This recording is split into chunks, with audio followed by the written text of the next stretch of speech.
Come on into the room. We are live. We are live. I'm the H-Town Vet, and we'd like to welcome you to this live stream. Let us know if the volume is okay, the music is not too loud or too low. As you come into the room, let us know. Please let us know the branch of service, state or country you're living in.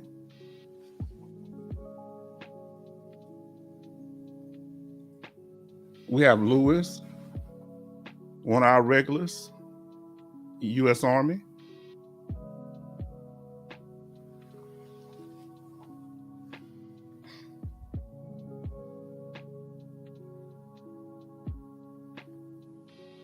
We're going to try to reach critical mass. Give a moment for a few people to come in.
Come on into the room. Let me know if my volume is okay.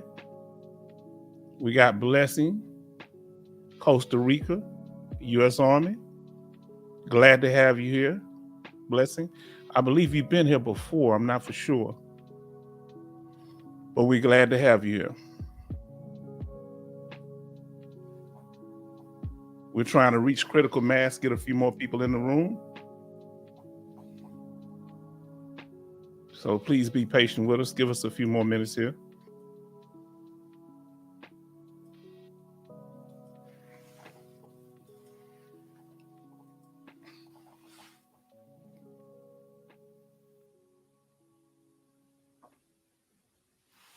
We're going live right now.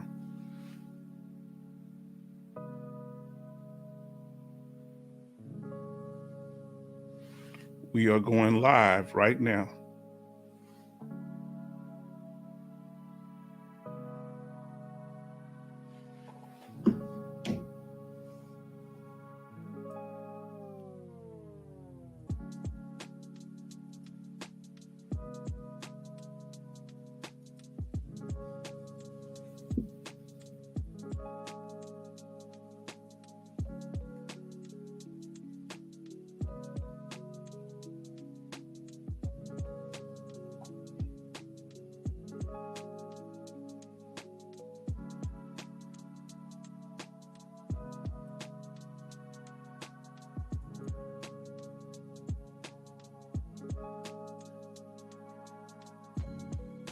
Come on into the room.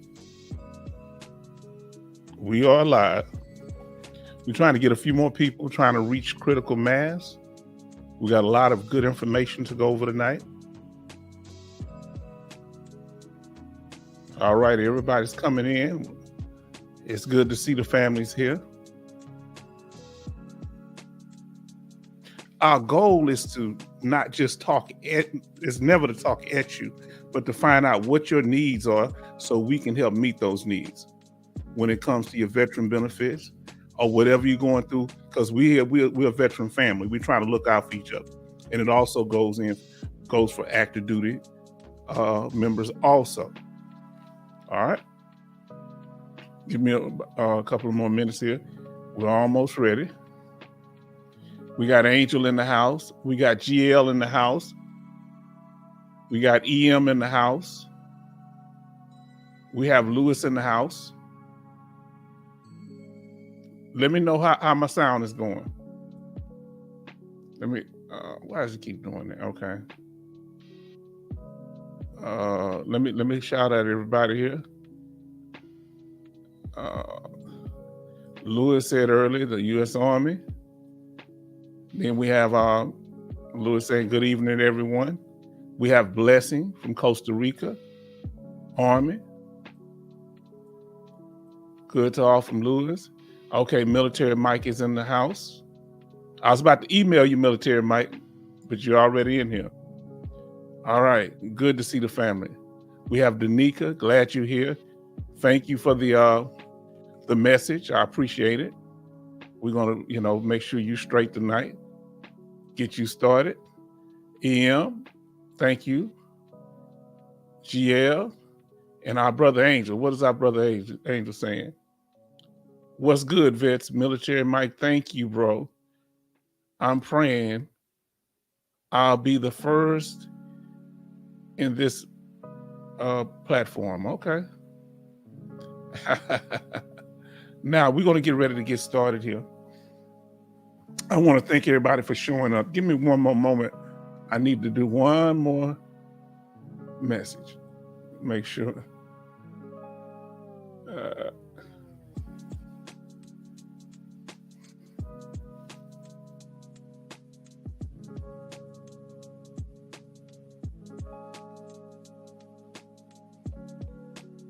All right, now let's get to it.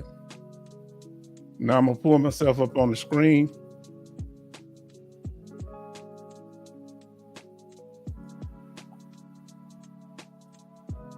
As I say, I am the H-Town Vet. We'd like to welcome you to this live stream. Now, probably toward when we do the after party, if anybody wants to come up, if you just want to talk and not show your face, you first have to show me to make sure, ain't no chicanery, that I see your face as I get familiar with you. Okay? And then you can turn your camera off, and then if you want to come up and just talk, you can. So let's get started. Let me cut the volume down.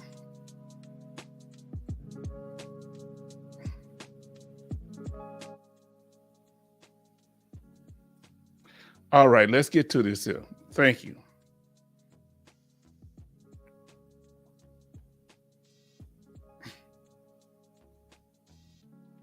Now, tonight, we're going to be talking depending on where you're at. Let me get this off the screen. Okay. See, I got to be... hold on, everybody's in here. I was thinking... Okay, what is in here? I have to scroll down on my chat. Okay, what is in here? Mount Orange, Tennessee. Okay, we got sobriety for sobriety for me.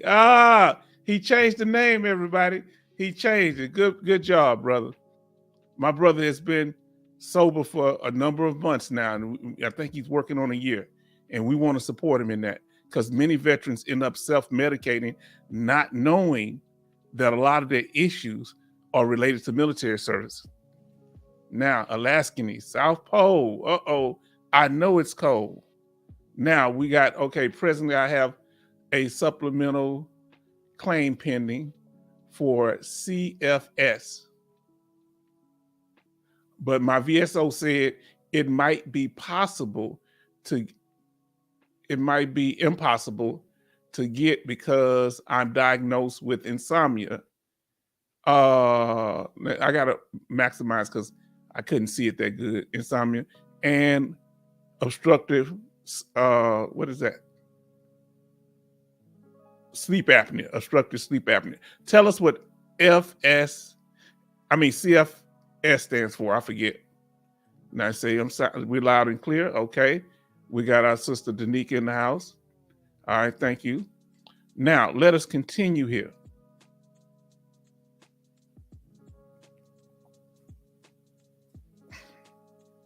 So what are we talking about tonight? We're talking about the steps you need, the goals of a CMP exam. These should be your goals, and this is supposed to be the goals of the examiner. When you go in for a compensation and pension exam, whether you're doing this before a military board while you're active duty, whether you're doing it as a one that the VA have set up for you, or if you do an independent exam on your own with the DBQ. Now we're going to talk about it here tonight. So we're going to break it all the way down so there's no confusion, because that's what we do here at the H-Town Vet. All right. Now, so the way it works is, and we've went over this chart several times, but I need y'all to get it in your head so you understand it. All right. The first step is the diagnosis. The problem is that and we'll talk about that in a minute. What is a diagnosis then? That's the first thing. You need a medical diagnosed illness. Don't mean it's service connected or anything yet. That means you have a recognized injury or condition that some medical professional has said that you have this illness, all right, or condition, whether it be depression, whether it be a back injury. Now, haven't seen you in a while. What'd it do? I recently made it to the Hondo Club. Congratulations. Glad to have you back. Now, let us continue. Now, so once you get a diagnosis, and we're going to talk about that in a minute, because the problem is that people try to go to CMP exams without even having a diagnosis. And sometimes the VA won't set you up for a CMP exam if you don't have a diagnosis. So you need to fight for that, either over at the VA, get a doctor to diagnose you with the condition that you believe is service-connected, to let them know what your symptoms are, and an outside doctor if that doesn't work. All right, let us continue. Now, when it comes to the next step, it's the nexus, a connection between your injury, whatever the injury is, and your military service. And the very last thing we focus on here is, yes, we're talking about CMP exam tonight because somebody brought up what should they take into a CMP exam, and we're gonna discuss the things that I suggest. It depends on the doctor. That's why I say there's no one answer to anything, because it depends on who the doctor is, who your rater is over your claim. It's random. You have to be the consistent person in the building. Don't worry about them denying you. You just keep fighting for yours. And the last thing you focus on, that's where the money is at. Once you got a diagnosis of an illness, then you connected that illness to your military service. The next thing you need to do is, the doctor has to do, is see how severe it is based on your symptoms, okay? Now let us continue.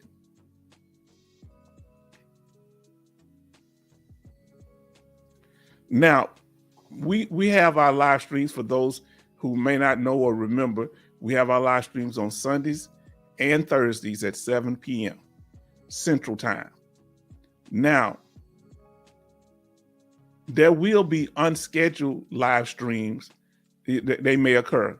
Let me continue. So if y'all have any suggestions of any days that y'all would like to have live streams, random ones during the week. We might have one between Sunday and Thursday, depending on what the topic is. But we're going to consistently have these regardless. Now let us continue.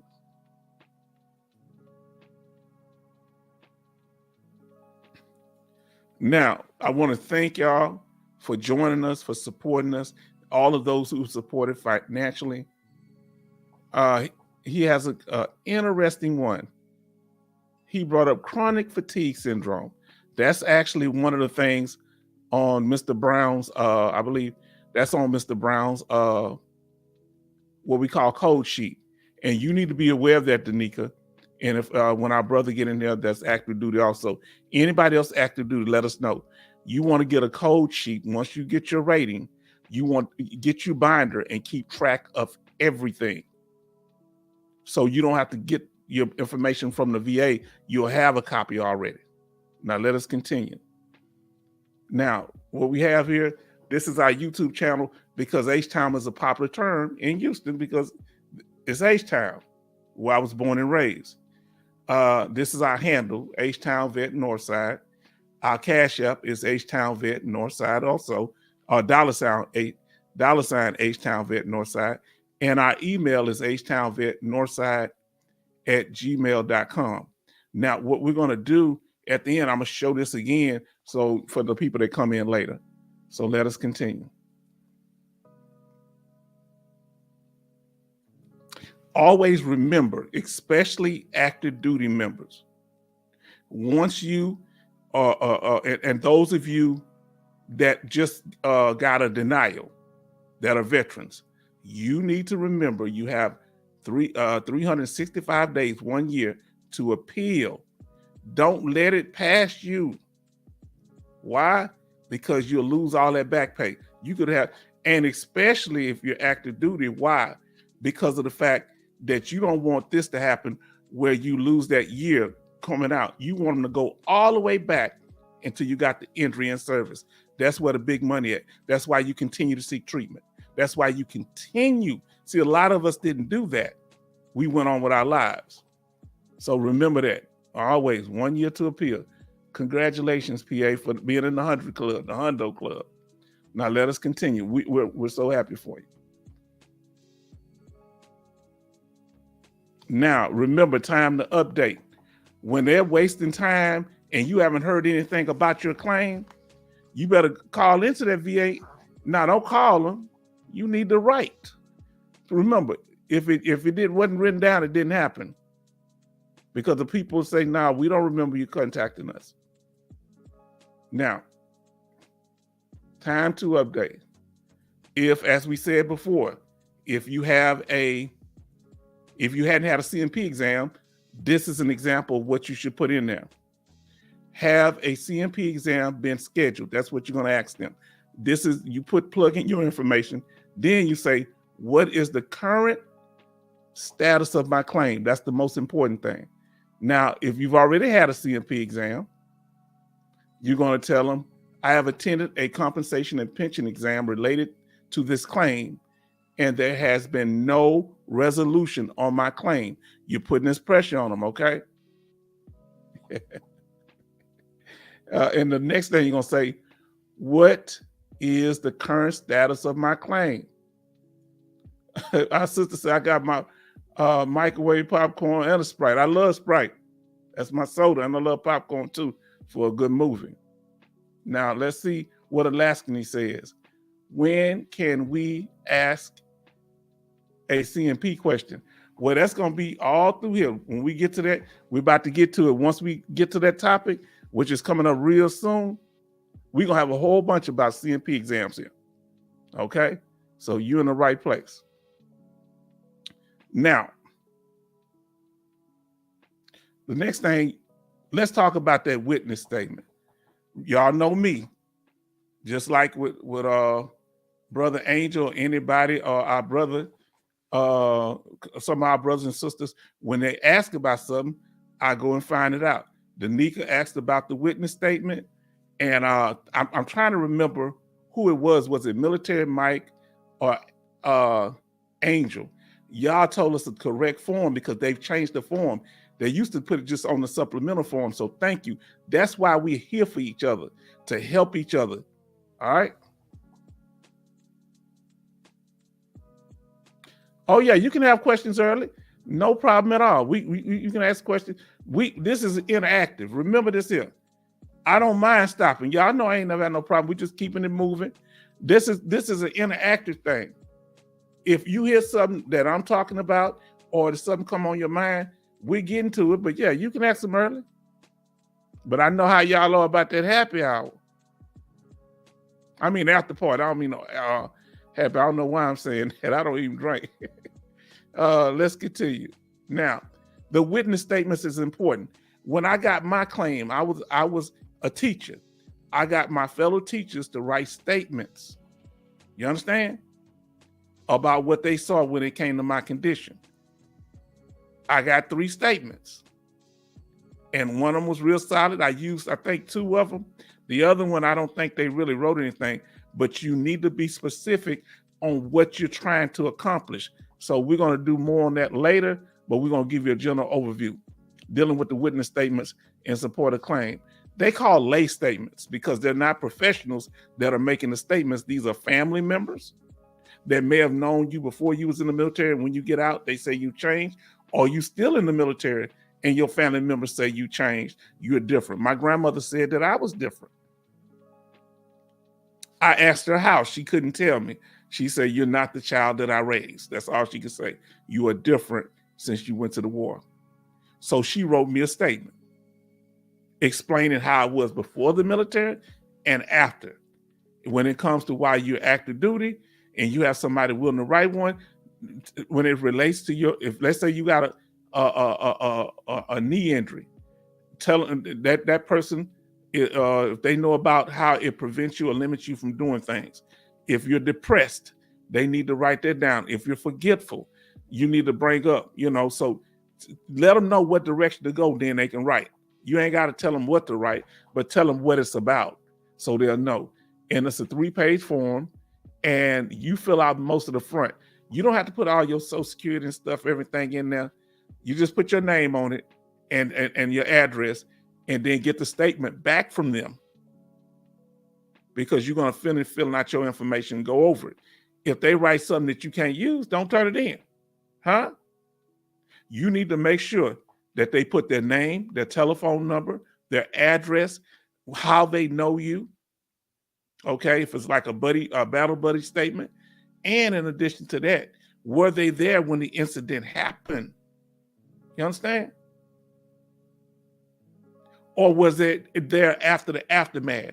If anybody was here, if anybody was present, if anybody was present when somebody lost their lives or got injured, you can also get VA compensation for that also, because you witnessed a trauma or somebody getting hurt, leg broken, or losing their lives. All right? So if you got any questions, Military Mike, definitely go ahead and start answering. So let me know if that statement, here we go. Now we're about to get started to the information. So now at this point, y'all got any questions, go ahead. Because I'm going to just do an overview. This is kind of the stopping point. Then I'm going to get into the 3 areas. So if you got anything you want to say as it relates to CMP exam, because that's what we're talking about tonight. Here's the checklist. CMP exam checklist. The doctor is looking for 3 things, or supposed to be looking for 3 things, okay? They should be looking for a medically diagnosed illness. If not, they supposed to determine whether it's they can diagnose you right there in the CMP exam, or independent exam, or military board. I forget how the board works. The doctor give you the physical. Here we go. Now, the next one is the condition, the medically diagnosed illness connected to your military service. That's called a nexus or a connection. And that means you're service connected. Now you can get, if you're at 0%, you ain't gonna get paid, but you're service connected. You can always file for an increase. All right. It's just non-compensatable.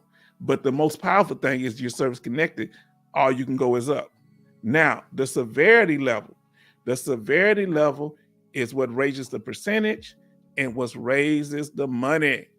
Now let's see what our sister talking about, Danica. Now, that's the form. Thank you, Mr. H-Town Vet. Did you know my squad leader wrote a thorough and extensive statement on my behalf? Look, what you're going to need to do when you ETS, you need to make sure you keep their contact information. And whether it be a telephone number or an address, even to their family member, because this is what I did. A lot of people try to get in contact with me, but I was moving around. So I gave them my big mama's address. For those that don't know what a big mama in the South, that's one of our grandmothers. We call them Big Mama.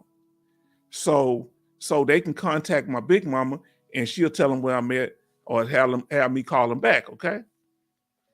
Now let's see finish up what she was supposed to say. On my behalf, okay. Alaskany, here we go. Do you recommend bringing a human spine, cervical spine column model to a CMP exam, or just bring my chiropractor? This man is out of control. Look, do y'all know what he said before? I love this. This must be our comic relief. He said, do you take the actual diagnostic and statistical manual there, meaning the mental health thick book, or do you take the law books from the VA? I said, this man out of control. Man, I enjoy you. I don't think they need that. The doctor should be the expert. I think you do good without it. Now, hold on. All right, that's my sister. I'm here with my brother. Hello, H-Town Vet and everyone. John, we glad to have you in the house, and you know where we at. You need me, make sure you've emailed me, John, because I think we talked before and we've emailed, but give it to us so I have it where I can notify you when we go live, okay? Because it's hard to tell y'all when we go live with YouTube. That's why if y'all go to the email, just use your whatever name you use here so I can email you and let you know we're going live at a certain time. And just in case you're occupied. Any more questions at this point? Well, we about to move on. As we know, the first one is you got to get this into your head. Diagnose means recognize injury or condition, okay? That's what we starting with.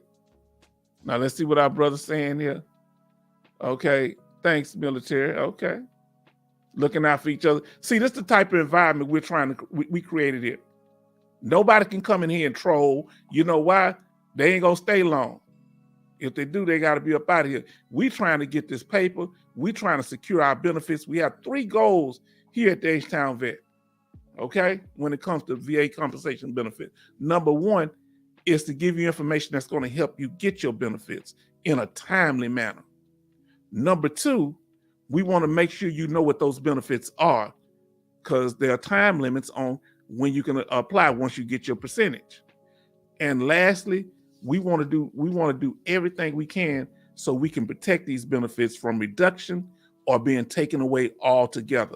Remember that. You heard it here at the H-Town Vet first. Okay? Let's go. So we're talking about diagnosis. This is my definition of a diagnosis. Y'all let me know if it makes sense. I had to express it in my own words because the other ones were a little too detailed. So the first step when you're going into a CMP examination, the doctors want to know if you have a diagnosis. What is a diagnosis? And if you don't, they're going to either diagnose you or say you don't have the condition. So what is a diagnosis? Medically labeling an illness during an examination based on symptoms. So that they hustling backwards, you understand? Meaning they start with the symptoms and then they come to the condition and say they got it. Or they say, nah, they saying he got this, they say she got that, but they don't actually have PTSD, they got depression. It don't matter. The VA play the same for both of them. You understand? So remember this the first one, the first step, the first goal is a diagnosis. So if the VA won't give you one, if the military hospital won't give you one, So listen closely, Sister Danica. You go to an outside doctor while you on active duty. Who else never told y'all that? Who else done told y'all that? Now here at the H-Town Vet, we gonna give you information. Now you gonna hear it later because I got people kind of riding my jock now, kind of taking my terminology and stuff. I ain't got but a little over 1,000 subscribers. And matter of fact, they kind of slowed down once I'm doing this because I'm focusing on y'all. I'm not just focusing on views. I'm not focusing on the numbers. I'm focusing on the quality of people I got around me. Now let's see. He say, what is a determination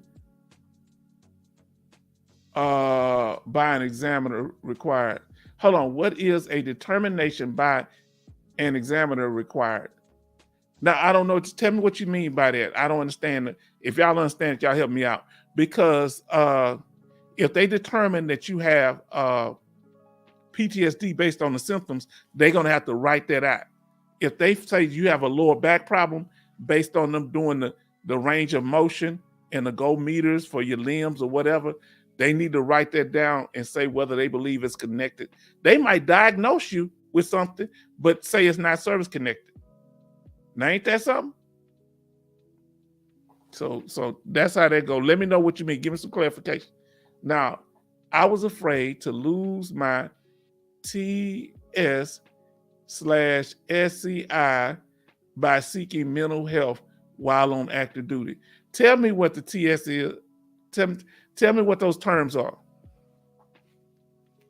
And I don't know what years you in the military, because they seem like when Danica and I think the other brother John Timothy, they much more understanding. Is that true, Danica?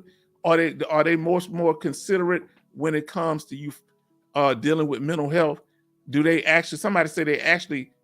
I think military Mike said they send you to like a board or something. I mean, you can go get treatment if you got issues, because so many people. Let us know. Now let us continue. That's what a diagnosis is. Now, let's say you have a diagnosis for type 2 diabetes. Well, when it comes to presumptive illnesses, let me tell you something. All you got to have to do is have a diagnosis for like a type 2 diabetes for some, I don't know if it's with the PAC Act, but like when it comes to certain cancers, like prostate cancer, lung cancer, if you're a Vietnam veteran and you was in country, that's an automatic approval right there because it's considered presumptive, as long as you can prove that you were in country. Now, diagnosis, type 2 diabetes is a diagnosis based on the symptoms that you display, and a doctor is the one to diagnose you. Let us continue. Now, also, lower back, let's say you go into a CMP exam, compensation and pension. They might diagnose you with stuff that you didn't come in there for. But remember, if you do an independent exam, you want a specialist for that condition, okay? Let us continue. Now, you always fall back on that private hospital or doctor. You make sure that you have somebody, and you might have to spend a little money. So that's what you can do. While you on active duty, find out, can you go to outside doctor? Go to outside doctor. And you can get a while you in service, get an evaluation. You just hold on to it right before you get out. And if that doctor say you got it, if they deny you while you're in the military, then you're going to take that one as soon as you get out, go over to VA and say, I got new and material evidence. Let me get myself up here on the screen. You understand? See, we're going to teach you stuff here. See, the whole thing is being diagnosed while you're in service. Being service connected while you're in service. So if they try to give you a run around on this board, find out, can you go to outside doctor and ask them. That's a specialist in that area. You say, well, I ain't got the money. You're going to spend the money. You better come up with the money, because this is something that's going to affect you for the rest of your life. Now, let's see what EM said. Are there grandfather diagnoses? Let me explain it like this here. Okay. Some things you don't have to necessarily prove. Let me give an example. If on your DD-214, you a paratrooper that jumped out of airplanes, right? That's a presumption that, you can find the evidence on your DD-214. If you had medications that you took in the military, and we're going to get to that, if you had medications that you took in the military and you can get a hold of them side effects, and they call, let's say you took something for a back pain and it caused depression, and you said you were depressed while you in the military and when you got out, you have to consistently do it. You can file for that. Huh? Your MOS, if you was like our brother military Mike, you was a chemical specialist. Well, the nature of your job is exposed to chemicals. You can file for that because there's a presumption based on your what? MOS, your military occupational specialty. Now, the biggest problem with a CMP exam is us veterans don't open up and speak on all of the symptoms we are actually experiencing, which determines the level of severity. This is right here. Yeah, this is money right here. So you got to tell them. So when you go to, let me ask you this here. When you go to a mechanic to fix your car, do you get shy? When your doctor say this is a life-changing surgery, do you get shy? No, you're gonna listen to what that doctor said, and you're gonna tell them everything that you experienced. You're gonna tell that mechanic everything wrong with your car because you want to get it fixed. You're not in there to be quiet when you're trying to talk to that mechanic. You're not trying to tell him what's right about your car. This is where a lot of veterans mess up. They go into places, talk, because we get kind of embarrassed, and we say, oh no, I'm all right. I'm good. I did it before. The doctor still service connected me. Figure that out. Now, let us continue. That private doctor that's that ace in the hole. You understand? Now, let us continue. If this video has been informed, please like and share with others. Please do that. Best of the military. And subscribe. And don't forget to click on notifications. Now let's get here. Okay, now we on the second. We moving right along. The second one is the nexus. Don't let that fancy word bother you. Okay, a nexus is just a service connection. That's another name for service connection. Meaning, you have a connection between your injury and your military service. The connect injury to military service. That's a nexus. All right. Now we're gonna get into that. Let's see what our brother said. Okay, he say SCI is top secret clearance that would be pulled based on mental, also non-deployable. So understand this here. You can tell them the general information, the way you was. You tell them. You go in there, get your representative. If you was in a top secret situation, you tell them I was here and I got injured in this area. Be general. If they don't want to guess what they'll do? If you were there, they're not gonna confirm nor deny nothing, but they're gonna say you was in the area. For example, you may have top secret clearance and you was at the Pentagon working for the military. If you got injured, you got to let them know. So what they did with my friend, father-in-law, he was actually in Vietnam. Well, he wasn't in Vietnam at that time. I can't say where he was, but he's another country the United States wasn't supposed to be in. He was in the Air Force putting down beacons, and he got captured, him and the other two guys. When he got captured, they put him in cages. They got out in the middle of the night, and they kind of took one of them out, and they had to go get the beacons to try to get out of there. So that was a top secret mission. So we just kind of hinted that he was there because he was dying of a terminal illness, and that expedite. And if you're over the age of 75 or 85, they expedite your claim also. Now let's see what GL say. During active duty, Seeking mental health was not good for intelligence. Mental strong don't expose weakness to mental. They used to treat us like that. Anything, okay? Suck it up. Get back to work. Suck it up and drive on, what they used to say. Now let's see what our sister says. Private hospital documents are a small price to pay. Oh, let me say that again. Private hospital documents are a small price to pay when it comes to getting a lifetime of VA benefit. This is what I'm talking about, sister. So this is what I'm saying. You playing both sides of you can do it on both sides. This here at the H-Town Vet, we dropping the game like nobody else doing it. This is what you want to do. You want to do the board, go through all their stuff.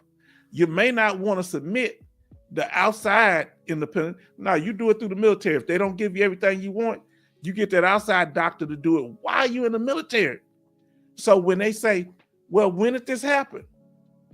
In the military, well, they reduced you. They didn't give you but this much on the board, or they denied you. Yes, but an outside doctor said this. Now, where else have you heard that? I got to come back up on the screen. This is stuff that come in my head because I'm crazy and I think all night. Now tell me if that ain't some good information.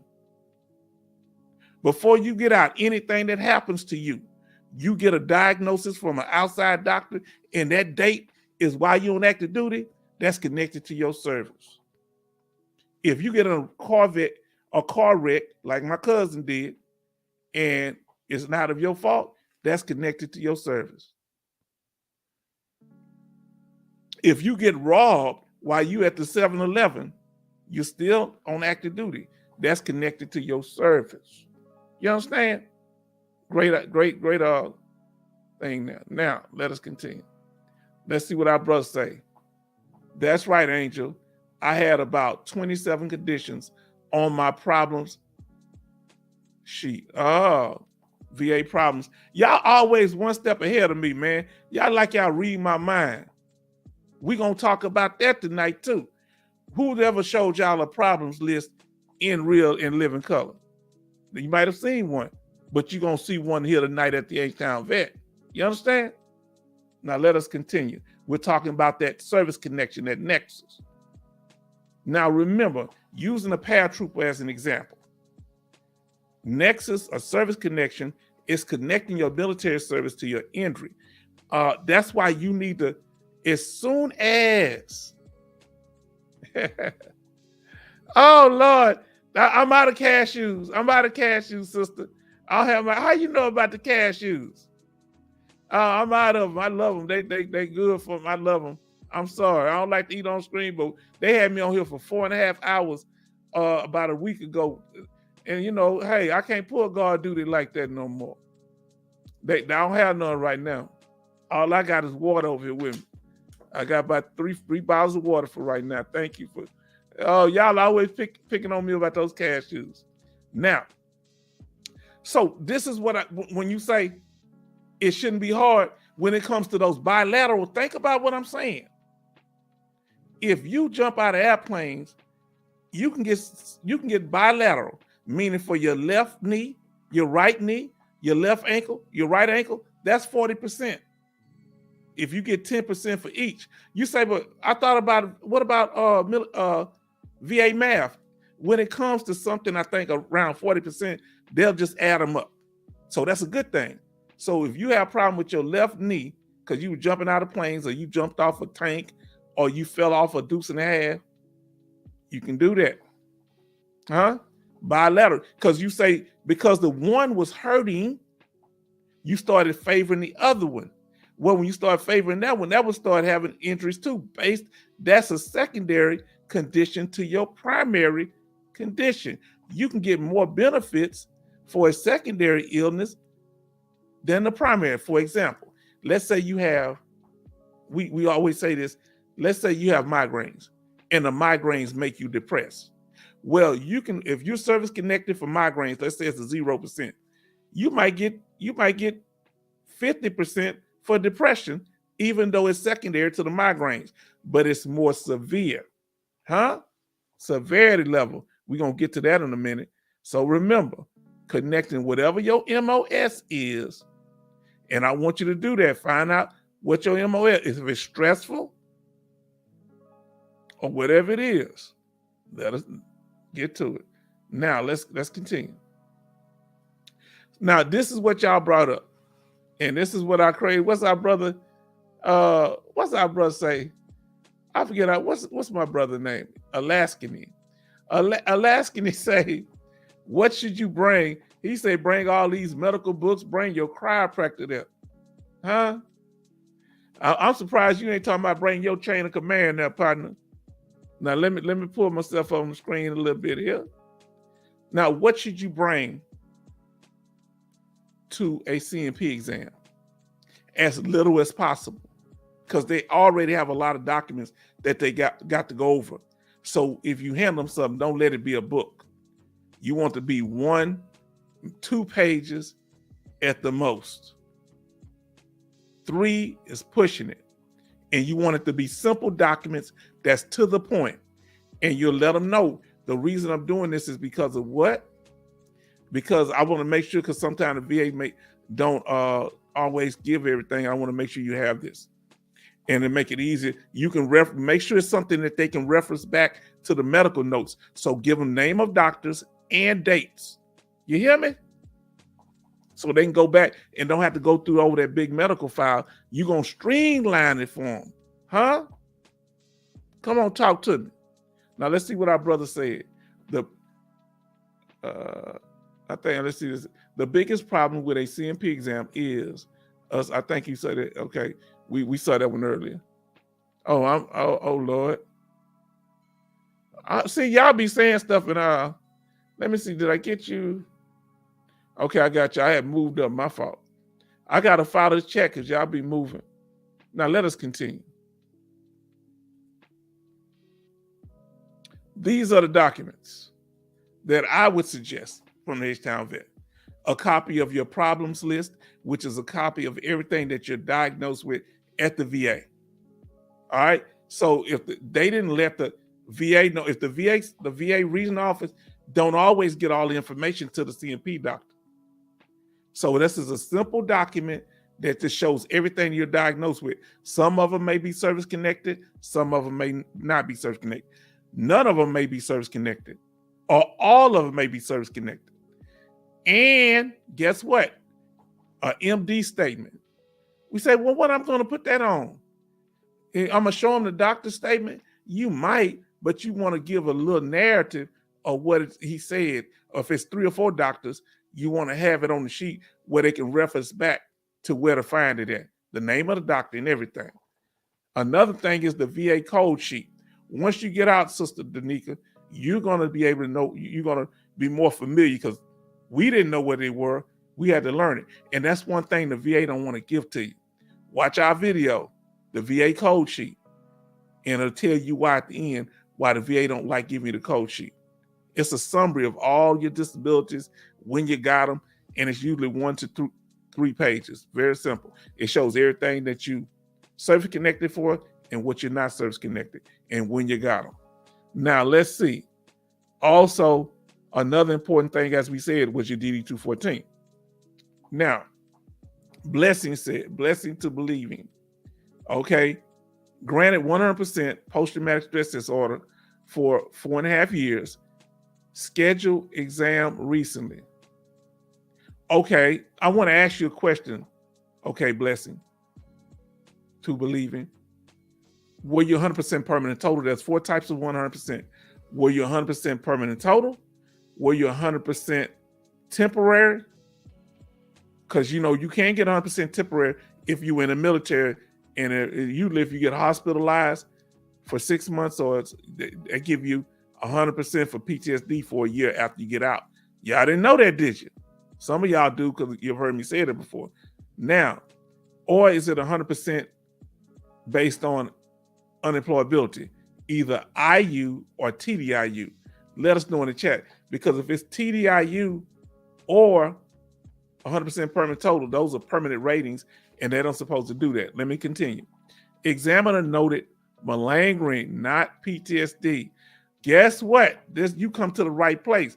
The H-Town Vet gonna hit. So they're trying to say he's exaggerating or she, I don't know if you're male or female, blessed, saying you're exaggerating or pretending.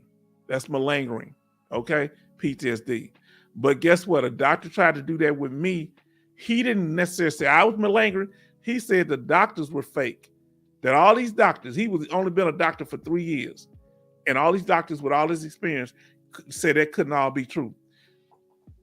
Look, they must consider the whole medical record, not just the statement of one doctor. That's what you need to write the law down, that they must consider the whole medical record, not just because all they have is a snapshot of what happened in one place in time, one doctor. Nah, if you've been having that 100% for at least 5 years, they got to give you at least 2 exams. And if they trying to take it away, now you need to go to an outside doctor and get an evaluation or DBQ done, which is a disability benefit questionnaire for PTSD. Whenever they try to take your stuff and they send you to exam, or before they send you one, they talking about reduce you, automatically go to a doctor, outside doctor. The veteran never met the DSMV criteria for PTSD, Blackfield correction of an error before diagnosis. Okay. Oh, you weren't talking about yourself. Now let us continue. Let's see what our brother's talking about here, Angel. My CMP exam notification stated that I can bring my medications. I did. And doctor took notes. Yeah, baby. Now here, let me tell you something else. You can take your medication or a list of your medications. Okay? You can take a list. Remember, you can take between 2 and 3 pages. Let's see what Military Mike say. Alaskan, he asked about bringing a skeleton model to his CMP exam. Laugh out loud. You know you're out of control. Alaskan, keep them coming, Alaskan. Now let us continue. Now here go that problems list. Now this is what they look like. When have you ever seen a problems list? All right, that's the one to the right. This is for the hypothetical Mr. John Brown. So where can you get this at? We've talked about this before. You can go over to the VA hospital and go to records and release and request a copy of your problems list, and they're going to let you know everything that you've been diagnosed with. In the case of Mr. John Brown, he has type 2 diabetes without complication, and they have the code right next to it, the hospital code.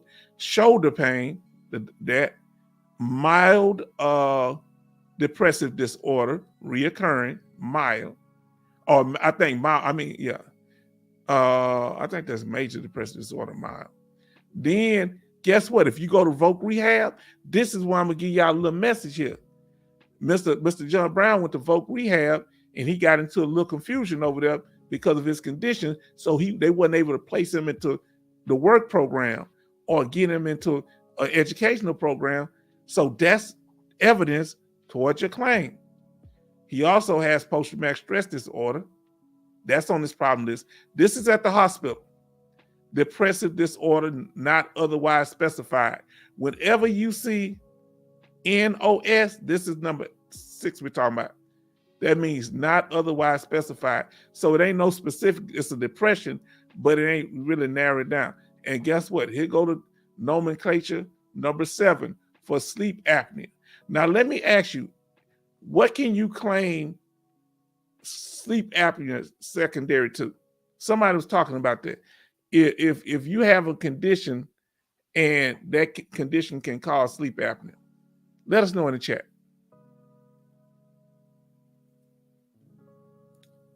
Now, here we go. So I want you to understand some things. I'm gonna see, can I get this all the way up? Let's see what Military Mike said. Okay, on the VA problems list, the list of diagnoses will be marked with DOD on the right if it happened during service. Now that's good. Now we needed to know that DOD means Department of Defense. So this is what you need to make sure, okay? You need to make sure, my sister Danica, that you go over all your paperwork, and we're going to talk about that. Now, our brothers here, Mr. International. Mr. International say, what's up, family? Peace, my brother. I sent you a little message on email. Now, here we go. Okay, 11 months, 1 week sober.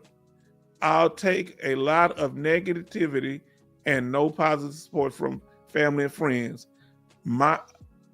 I'm finding peace and positivity, better days ahead. That's right. Well, we talking about stuff positive here. Thank you for the information, because I didn't know that, Military Mike. Thank y'all. That's why I like talking to you active duty. Now let's see what Mr. International. He's an accredited VA claim rep. Okay, look him up. He'll give you whatever credentials you need to see that. He's certified with the VA from what he tells us.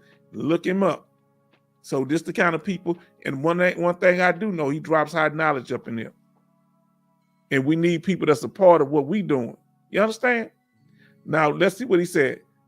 Don't cause sleep apnea, but it aggravates sleep apnea. So what is that? What condition?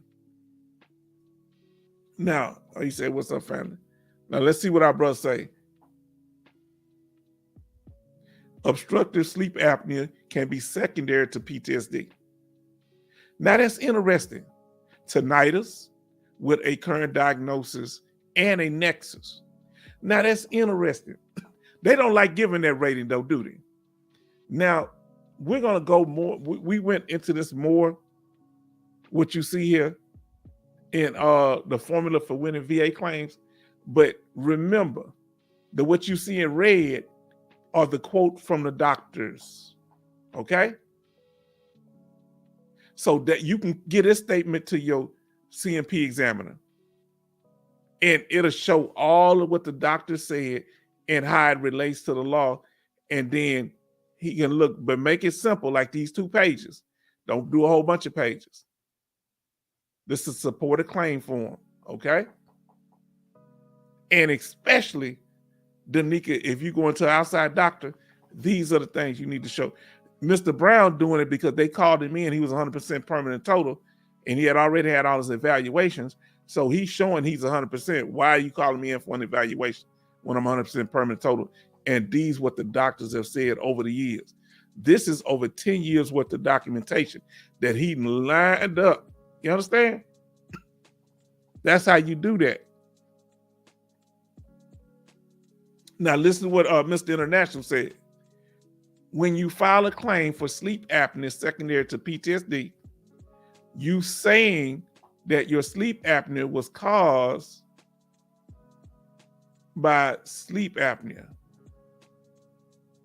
Okay, that will get you denied. Let them know how they need to come at that. That's why so many people, I didn't know why so many people get denied for that. Let us know. I'm pulling myself up, because when people try to claim PTSD secondary, sleep apnea secondary to PTSD, a lot of them get denied. It's very hard to get approved. Now look at me, my problem list look completely different from that one. Okay. Now, that was Military Mike. Okay, Mr. International. It's sleep apnea aggravated by sleep apnea. PTSD does not cause sleep apnea. See, we better,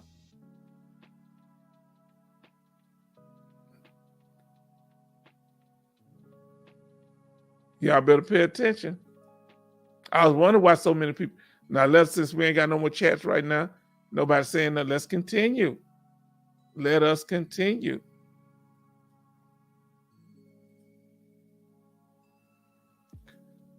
Now, this is the video that like I say, if I just do videos and put them out, I get a lot of views. I got over 1,000 something here. I got that one on 100%. I got over 20-something thousand views on it now. And this is one that hits heavy. I get a lot of subscribers from this one. The VA code sheet, when you're breaking the code. For every condition that you got, there's a code. Okay? So let's say you want to turn, when you go in there to that CMP exam or that independent doctor, that outside doctor,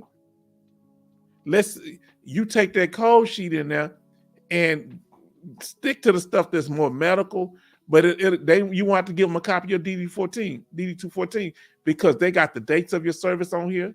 It's got your branch of service, that you're honorably discharged. Because for Mr. Brown, they was calling him in, and they don't supposed to have no future exam. But he can go to that outside doctor and say, but they still saw me, even though the documentation said I shouldn't.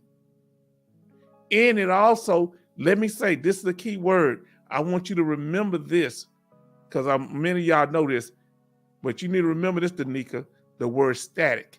If you can get a doctor to say your condition is static, that means it's not likely to improve, and that puts it on permanent status. All right? For Mr. John Brown, he has post-traumatic stress disorder, occurred in Gulf War, and it was static. Now, in his original, this is an example we given here, in his original code sheet, VA code sheet, they had him down as a 1, combat code 1. Well, that was wrong, because he was combat code 2, because he was actually in combat. That's combat code 2. Go back and watch our VA code sheet live stream, and it'll make live stream, and we did a video on it. Now, they also put things that you were denied for, huh? So what was our brother denied for, Mr. John Brown? What did y'all bring up? Chronic fatigue syndrome. And that's the number for it. Look at that. That's not service connected for. Okay, look at that right there. That's what you brought up.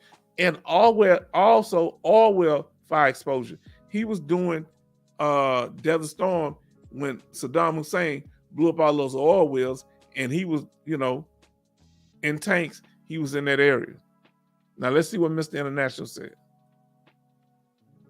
Okay, sorry, it's sleep apnea aggravated by PTSD. Okay. Oh, let me cough. Huh? What? See, look, y'all may have to mail me some cashews, man. I'm missing my cashews. Now that Danica done brought them up. All right, just to let you know I'm here. I'm the H-Town Vet. We like to welcome you to this live stream, and we're going to continue it. Let's keep going.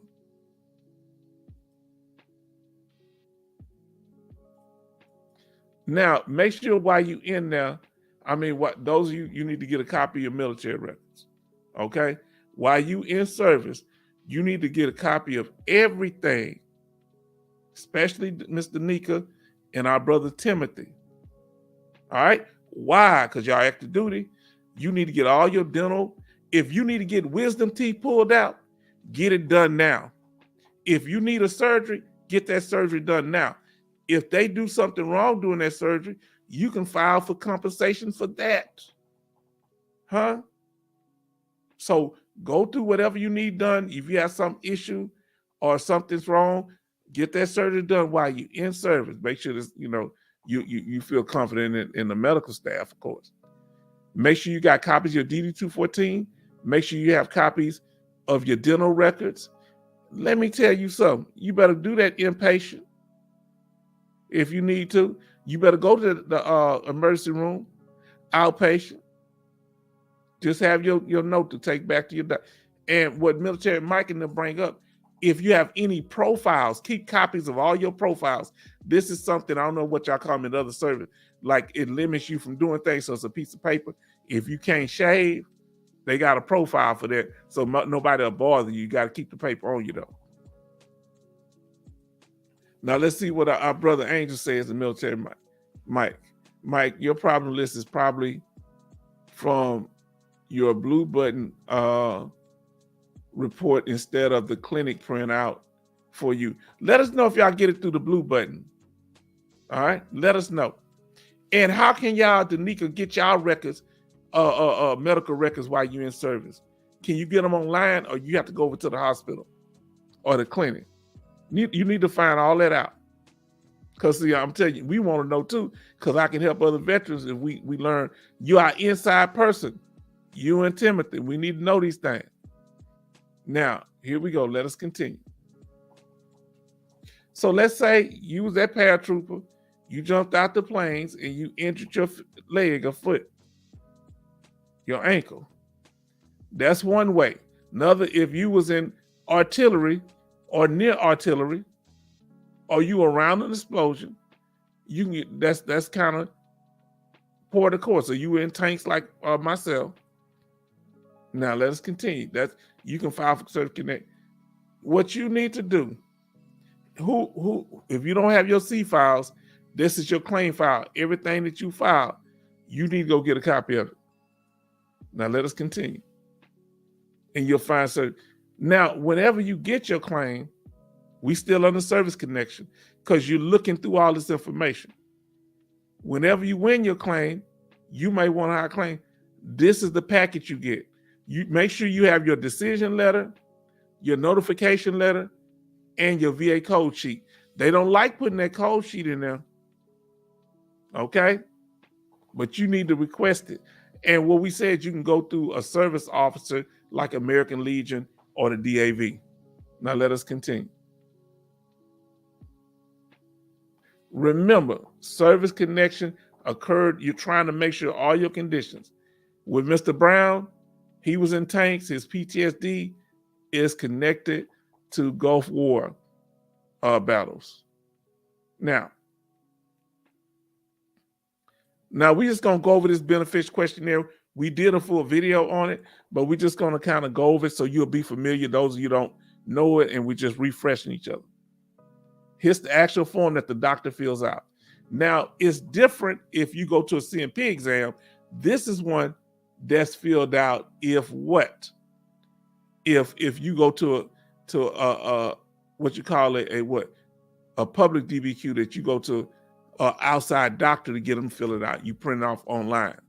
Now, they going to ask all kind of questions that they don't ask their CMP doctor. They going to ask, are you, what they going to say, are you a healthcare provider, which is reasonable. Now, this is the one that they don't ask CMP examiners because you only see your CMP examiner, the one the VA send you to one time on most cases.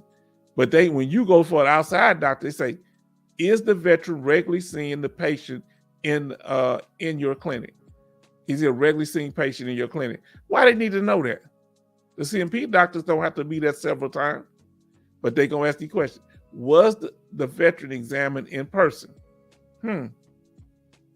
I'll try to do most of mine in person. Let us continue. Now, this is the second part of page 1. So I broke it. I kind of cut them in half.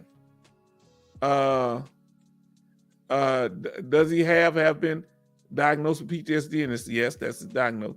But the doctor also diagnosed him with something else: psychotic disorder, not otherwise specified paranoia. Meaning this is another psych disorder that when he went into the CMP exam, sometimes doctors do that. They'll add the CMP examiner add other things in there. That's okay, but you're only gonna get paid for the psychological disorder that's the most severe. So if you have PTSD and depression and they're both service connected, they're only gonna pay you for the one at the higher rate. Since he's already 100% for post-traumatic stress disorder, it doesn't matter what he get for the any other mental health condition like depression, because they're only going to pay him for that. They call it pyramiding. Now let us continue. Now, they have other things that it might be diagnosed from other places. He has sleep apnea, ankle problems, and the doctors say migraines. They might got information from somewhere else outside the VA center. Now, brother say, Angel, you are right. That's what Military Mike said to you. So because he has more than one, it says, does he have more than one mental disorder? Yes, he has PTSD and he has paranoia, psychotic disorder. Is it possible to differentiate the symptoms from both conditions? Yes. That's what the doctor said. Let's continue. And here's what you're looking for while you're active duty. Occupational and social impairment with deficiencies in most areas, such as work, family relationship, judgment, thinking, or whatever. Now let's see what our sister Danica said. We have to go to TMC or log on MedPro online to get a copy of our medical notes. Great. And what we want you to do, you need a binder. You need a binder. And the most important ones you keep on you sometime when you need to go handle stuff. But you need to do it and put the ones and get those clear sleeves, get a big binder and start putting stuff in there. That's the stuff that you, with the medical stuff, you can put in a box or something, but you want to make sure you know nobody tamper with that, lock it up. Okay? Great. Let us know that. See, we learned something today. That's why we say we learn from each other. Now let us continue. Page 3. Okay. Okay, it's just talking about can you separate the PTSD? So now look down at the bottom. You see where it say records reviewed. If your doctor, if you go to a doctor outside the military, to a private doctor, Danica, we're going to use you as an example since you're active duty. Make sure that doctor checks records reviewed, and you need to have all your military records and see them over time, not just one time. You're going to get all the records that you got, especially ones that you're going for the board. Those same records, you're going to give to the doctor and let them see you over time, pay their paper. And that way it'll be stronger for you. They can't say, that's why they asked at the beginning of this form, do you see this patient frequently? Don't they ask that? I told you. And then it has everything that they reviewed.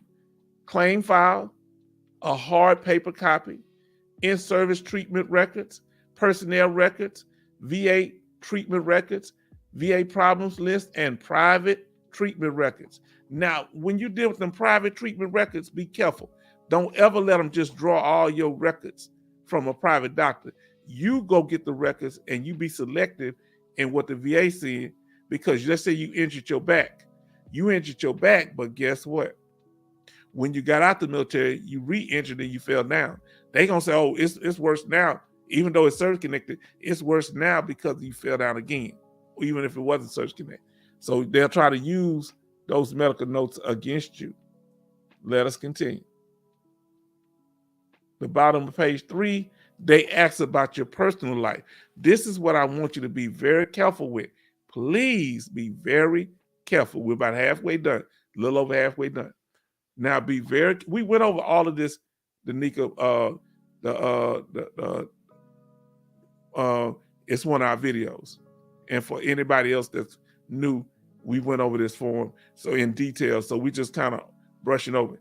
This one deals with family stuff. They'll try to use family stuff to deny you VA compensation.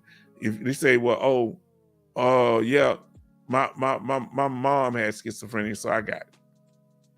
You don't talk nothing about your family, personal medical business. I don't know. Because they're going to say it's connected to your family just by you saying it. Now, they don't trust you on anything else medical. Why they trust you on what your family went through? Because they're looking for a reason to deny you. Tell them the truth. Mr. John Brown was married 3 times, and the last one lasted for 11 years. He had a daughter from the marriage. Now, look at the bottom. The claimant has never been arrested. But if you've been arrested, let them know that you get busy with them hands. Now, I learned that most DBQ forms are available online. You only need to Google search it. Now, understand. So the way they have it, let's use mental health for example. They got a DBQ for PTSD. They got a DBQ for other mental health disorders, but they all use the same symptoms. Okay? It's pretty much the same evaluation. It don't matter what you get, depression or whatever, they're going to pay it. What this says, What's going on with DBQ fraud?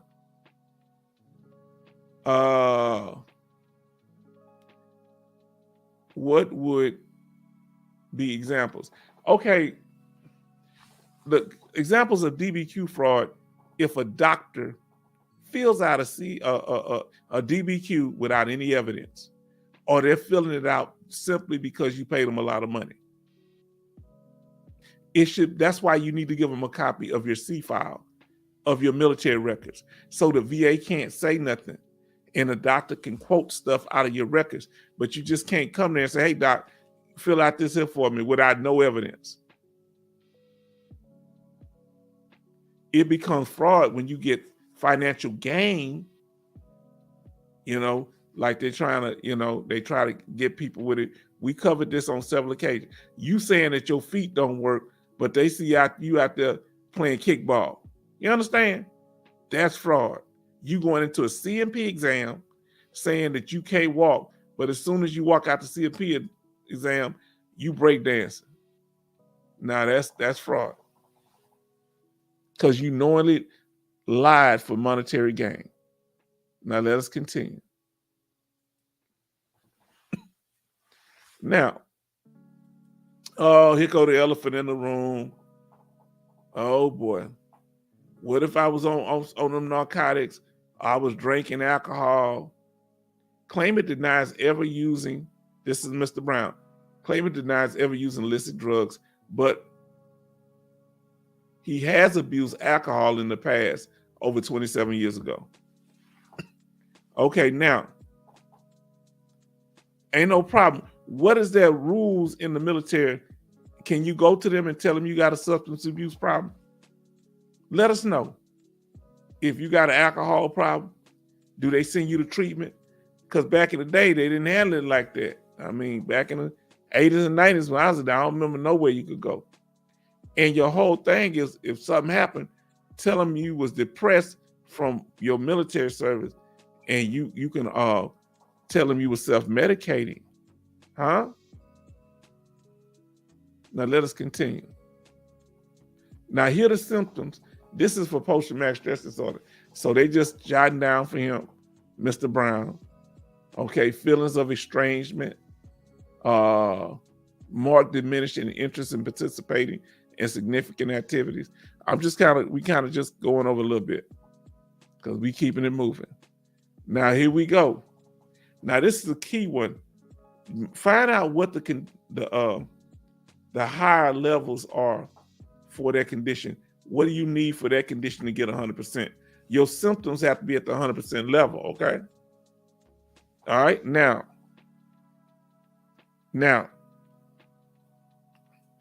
let's see what our sister say. Okay, Mr. H-Town, I will purchase a Biden tomorrow. I really appreciate your ever-flowing knowledge and wisdom. You will be the reason why I get my 100% rating. Thank you so much. You are a blessing. Let me say this to you. The reason we do this here, the reason Military Mike does this here, the reason Angel does this, the reason Mr. International does this, the reason Alaskan Ice, our sister ain't here tonight, we miss her, does this. We like helping other veterans. We don't want people to go through what we went through. Do you know how bad the struggle was? Because nobody told us. I didn't know. So guess what? I learned because I started getting papers and they was everywhere. So when they asked me for something, I couldn't find it. So I had to get binders. Have one binder for all your personnel stuff. Have another binder for your hospital records. And another one for your claim. And the stuff that's in your medical records that's really needed, run a copy off of that. And something a doctor said that's really powerful, put it in there with your claim part and note where you got it from. You understand? Now let's see what to say. You can get connected for alcohol use disorder. That I don't know, but the alcohol can be secondary. Okay, understand something. The alcohol can be self-medicating. So let's say a lot of Vietnam veterans use drugs. I ain't gonna say a lot, some did. My cousin, he got off on drugs from Vietnam. My hero, man I love. He passed now, but he lived. So when he was coming from Fort Hood, him and the other guy got into a wreck. The guy was driving, and the driver passed. Well, my cousin lived. He was in bad condition, but they both had narcotics in their system. Years later, we was able to prove, my cousin was able to prove that he was self-medicating because of what happened to him in Vietnam. He gave him an honorable discharge, and when he passed, he had just as many benefits as I had. You understand? Because you never give up. Because he said he was self-medicating. All right? When somebody asks, you got to use the right word. When they say we do a drug test or alcohol test, what happened? I was trying to cope with these problems. And you're going to file on that. Now, back before the internet, you could take leave and sever DVI sentence. Nobody found out. Yeah. Back in the day, now they got all kind of computers. Now, let us continue. Drug and alcohol abuse, yes. Self-referral, but you must meet the rehab program directives or else pay the price. You know what he's saying? If you are active duty and you in there, and I'm sure that's the same thing with the when you're a veteran, they had that drug program. It was every Tuesday down here at the Houston VA. Those guys got their money, but if they didn't go to that treatment thing, they cut them off. I know one of the he was a Vietnam veteran too in my neighborhood. Yeah, they sent a whole bunch of people from the hood to war. When I was in Desert Storm, half of the people that were there, they say black people don't make up 15% of the population. But on where I was on the front line, about 60% of the people were black. It's funny how when it's time to fight, everybody easy. I'm looking around, everybody go. But I had, it's like we was like in a little hood over there. But I got some fresh haircuts while I was there from Cross. My brother Cross, he was cool. He's from either from DC or Rhode Island. I forget. But he was cool. So you'll pay the price. So this is what Angel say. You have to do what? Self-refer. Go in there and get help. Now, how many jobs do you have to get fired? Hold on. How many jobs do you have to get fired at to get TDIU? Or are no previous jobs required? Now, if you can't maintain a job because of your condition, it can be one job or no jobs. If you never got a job after you got out of the military because of your condition, you can file for unemployability, and that could either be TDIU or IU. Remember, TDIU is a permanent unemployability, and IU is a temporary unemployability. Under both of them, you are paid at the 100% rate. See, we dropping this knowledge to you, Danica, because we want you to hear it. Other people, the new people coming in here, we want y'all to hear it. Huh? We don't want you to be in a dog. What the Bible say, the people perish because of a lack of knowledge, because they have rejected knowledge. Now let us continue. Now this is the most important part. This is for PTSD. This is the most important part of the DBQ, where the doctor lay out the symptoms. Everything that you see in red, those are the symptoms that the doctor said Mr. John Brown had. And we're going to go over that in a second. Let's see what our sister Danica is saying. Now you can go and report to ADAP if you have an alcohol or drug problem in active duty. Wow. ADAP is alcohol, drug abuse prevention. Do you know what they just did to us? I didn't have no drug problem or alcohol problem. Once I realized how bad actor drinking, I couldn't hold no liquor. I got drunk off a wine cooler. So I couldn't hold no liquor. So they were just giving people, they was checking people's rooms, and they were giving them drug tests. They would, like we leave PT and they give drug tests, and if you didn't pass it, they'll kick you out of the military on a general or less than general. discharge. Thanks for that information. Y'all need to watch that. If y'all got any family members in, let them know about the ADAP program. All right. Now, here we go. What's the minimum symptoms to get 100% or TDIU for PTSD? Some conditions. So first, what we're going to end up doing for this month out, I'm going to go for we're going to list all the conditions. Well, many of the most popular conditions that's service connected. Some are not. Personality disorder. Let's deal with the psych ones. Personality disorder. If they put you out on a personality disorder, they're not going to compensate you for it. Never let them put you out on a personality disorder. You can't get disability for that because they saying that's something before you join the military. That's a trick bag.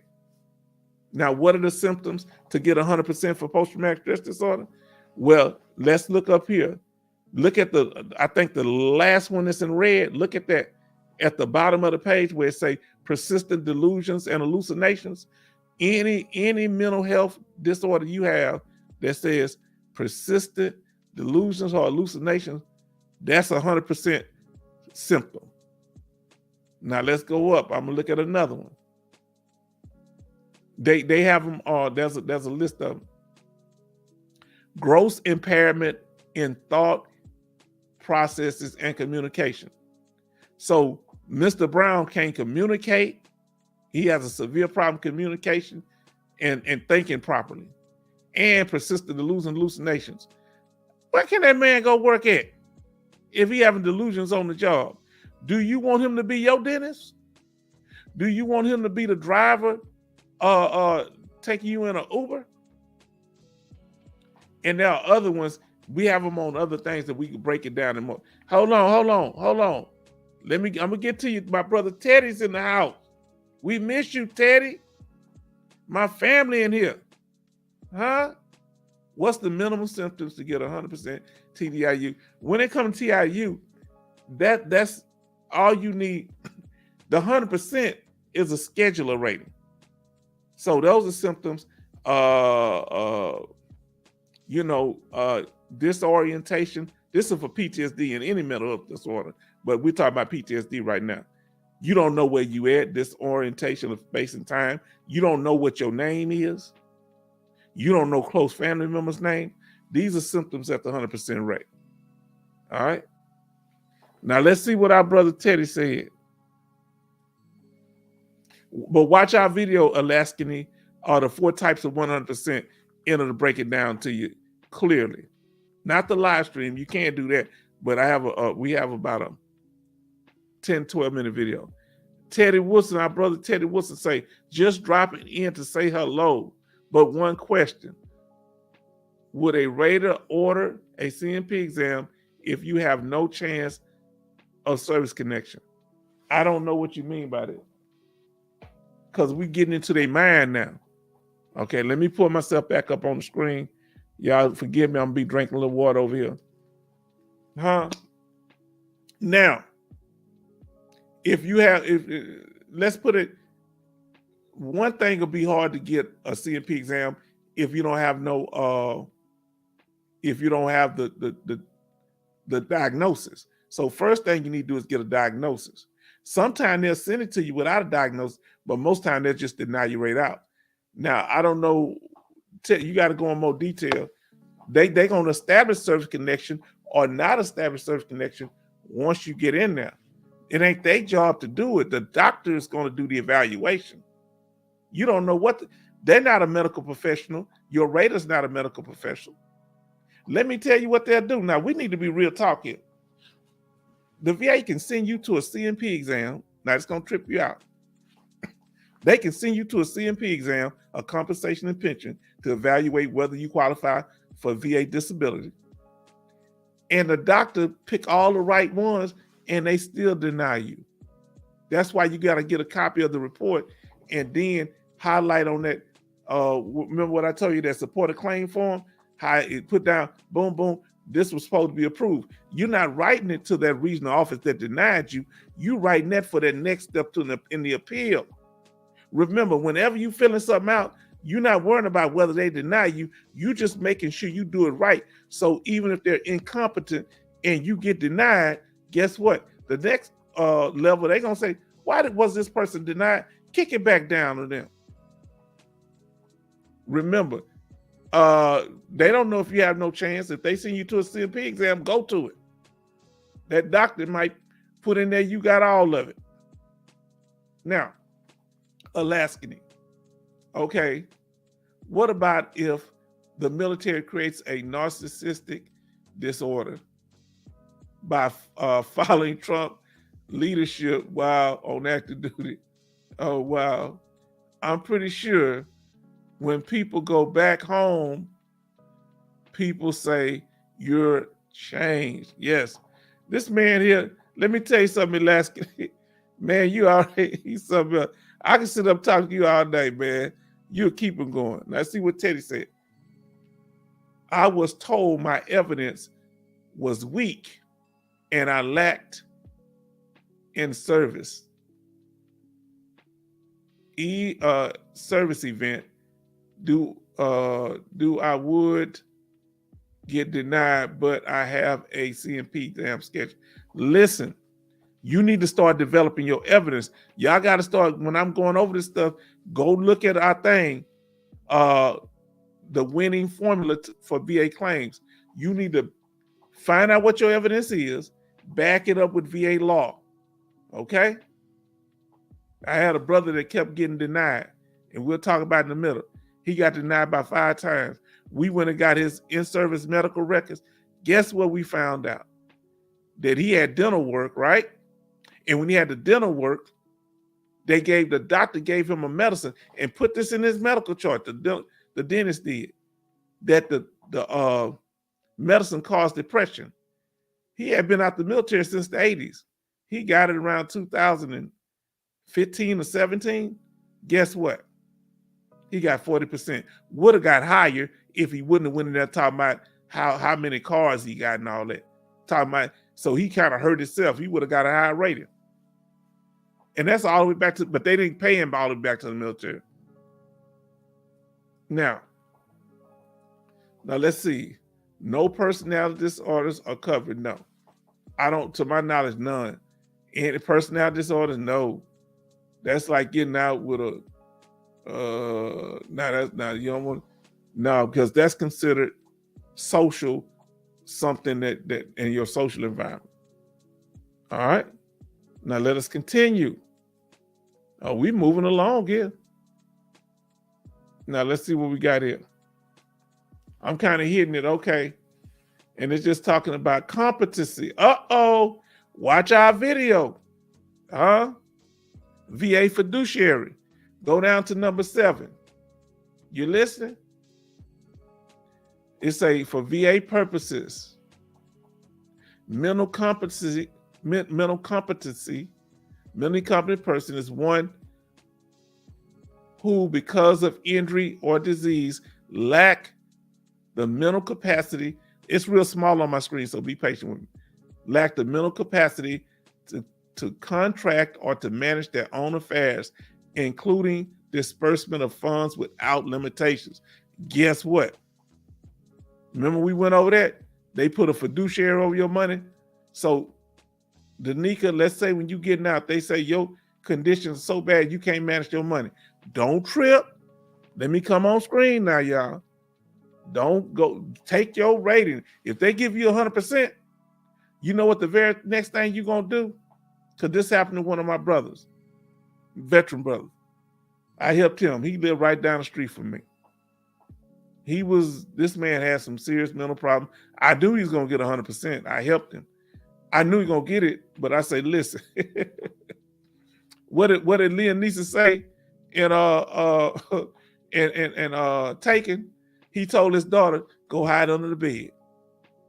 He said, they're going to take you. And I told him, I say, listen, they're going to give you 100%, but they going to put somebody over your money because you really got, I got mental problem, but this dude, I knew that the way his condition expressed itself, they did. But I told him, don't worry. He said, why not? This is what they do when you're declared incompetent. And it's only evaluation form for the DBQ. whether you can handle your money or not. With Mr. Brown, they said he could handle his money. But for my friend, veteran friend, they said he couldn't handle his money. So he went to his doctor at the VA and his social worker and said, hey, can I handle my money? Yeah, you feel I can handle money? Well, the VA saying I can't. Can you write me a letter showing I can handle my money? Because that CMP doctor only saw me one time, but you see me every day, so you know how I am. Remember that and have it signed and dated and submitted over. Now, if you declared incompetent, the VA gonna give you, if let's say you're getting 100%, they gonna give you the 100%. But your back pay, they gonna hold it until they decide whether you need a fiduciary. If you want to know what a fiduciary is, watch our video, what is a fiduciary? Our live stream. Now let's see what hey, the brother changed his name. We glad. Sobriety for me. Like that name. I have VA appointments all day tomorrow. Thanks for the information. Always learn something new. Better days ahead. Full steam ahead. Do you know how encouraging this is to hear? Do y'all know how encouraging it is to be in an environment where people not talking foolishness all day? I ain't got no problem with a little fun. You know, I have a little fun here and there when I was younger more than now. But when it's time for business, we gotta handle our business. Because when the money gets funny, all we got is each other. You got, well, you gonna be, because we all gonna be struggling. But all we got is each other, trying to help each other, trying to figure out to put something in our pocket. See what our brother military Mike say. Personality disorder is not a rateable condition. Do not let them put that on your DD-214. If you getting out, Danica, no, you fight that. Because I had a brother who's a Vietnam veteran, and they put a personality disorder. He was in our group. I was Desert Storm. It was several Vietnam veterans in there when I went back in 2010. And we finally got him, we helped him get the PTSD rating. But because he had personality, he really never really qualified for benefits. It's not rateable condition. Now listen, look what our brother military Mike says. The closest thing to it is bipolar disorder. Now bipolar disorder is definitely a rateable condition. But I wonder back in the day, was it considered a rateable condition? I know back in I think 2010s it was. Now let's see what EM says. Where can and cannot CMP be done at? Okay, listen. You want a professional? What you call it? You want a health professional to do it. I think they've gotten away from having clinical social workers from doing it. You have to check in it. All right. But you can go to whoever specializes. Let's say you think you have a traumatic brain injury. You go to a neurologist. Let's say you think you have PTSD, post-traumatic stress disorder. You go to a psychiatrist or psychologist or a counselor. Huh? Now that's interesting. He asked a very interesting question. EM says, what about ADHD? Military Mike, do any of y'all know anything about it? Let us know. Okay. Good evening, family. For our brother Kevin Cobart Sr., USMC, Marine Corps. I forget what y'all say y'all thing is. I forget what y'all say. Hoorah or something. I forget, no. Now, let's see. Everybody, if we put $2 on the Cash App, Mr. H-Town will have enough money to buy his cashew. Let me tell you, them Cash App cost $2.99. They $2.99 a piece because they fresh. They ain't them planters ones. They fresh. The one that look, y'all got me thinking about it, boy. See, you wrong. This ain't the way to treat a hungry man. Thank you for that endorsement, our sister. Can CMP exam be done at home? Now I'm about to trip you out. if the doctor come to your house, now I'm about to blow your mind. Now tell me what y'all thinking. This really happened. Okay. What if the person that's getting the CMP exam done is a doctor in that field? Can they do their own CMP exam on themselves? What y'all think of that? Or if their spouse can do it, have their spouse to do it. Talk to me. Two spouses, both of them was doctors, and they both were veterans. Him and his wife did CMP exams on themselves. What you think will happen?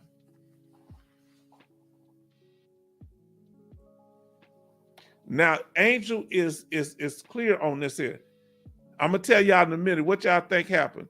If you feel that they got approved, put yes. If you feel like they didn't, put no. If you think one of them got approved, put 1. If you think both of them got approved, put 2. Now listen to what our brother Angel says. ADHD is a pre-existing condition, which means VA is not covering any childhood or hereditary conditions. Let me ask you a question, though. All right? Follow with me, Angel, and I need y'all help. Flat feet is a hereditary thing, something that happens. You might go in the military and they know you have flat feet. But if it aggravates, you can get paid off the aggravation, not the service connection. What about for ADHD? What do y'all think? That's why I enjoy being in this room. Y'all are so intelligent. Let me ask you about that. Do you think ADHD can be aggravated by military service, thus compensatable? Or because it's non-compensatable, you can't get nothing? No, I want to know. Hold on. Bernie in the house. I think 1 got approved. Yes, one of them did get approved. It was the wife. She did her own. From what I told in the story, she did her own and won, but the husband was denied. I think he asked his wife, he said, won't you do mine? She said, I don't specialize in that. Now, ain't that amazing? Because there's no law against that, is it? If they qualified to do it, how do you examine yourself? That's wild. Well, diagnosed after service, went from hypno-temporary 24/7 to sitting around and not focusing. Okay. Now, I think he's talking about the only because they accept your disqualifying factor.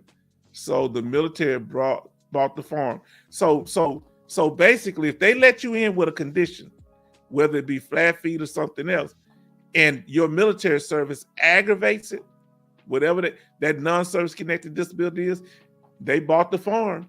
That means they got to put whatever. If you went in there with, let's say you went in there with PTSD, it was caused before you joined the military, or you had a shoulder injury while you playing football, but it wasn't bad then, it had healed up some because you're young. As you got older, it got worse. You might be able to apply for what? Aggravation because of all that strenuous exercise. Now, boy, I'm caught up on the chart. We doing it. Now, let's get back to it. Remember that fiduciary. If they try to put somebody over your money, hold on. I got to stop where I'm at. Somebody, hold on. I got to come back up on the screen. My brother D. Law's in the house. I don't mean to yell, but I'm excited. I'm glad my brother is here. Let me tell you who this is. This is D. Law, my brother from another brother on my daddy's side. You understand?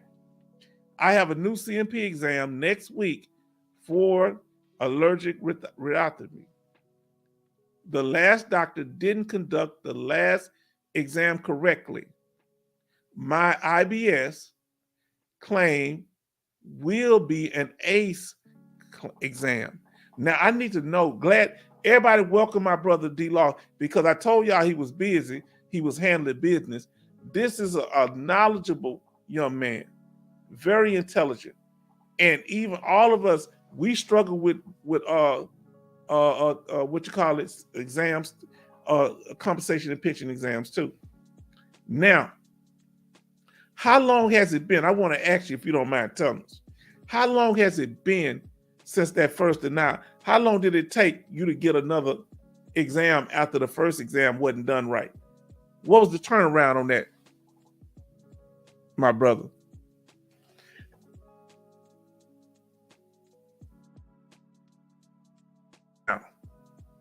You say, D-Law, welcome back, brother.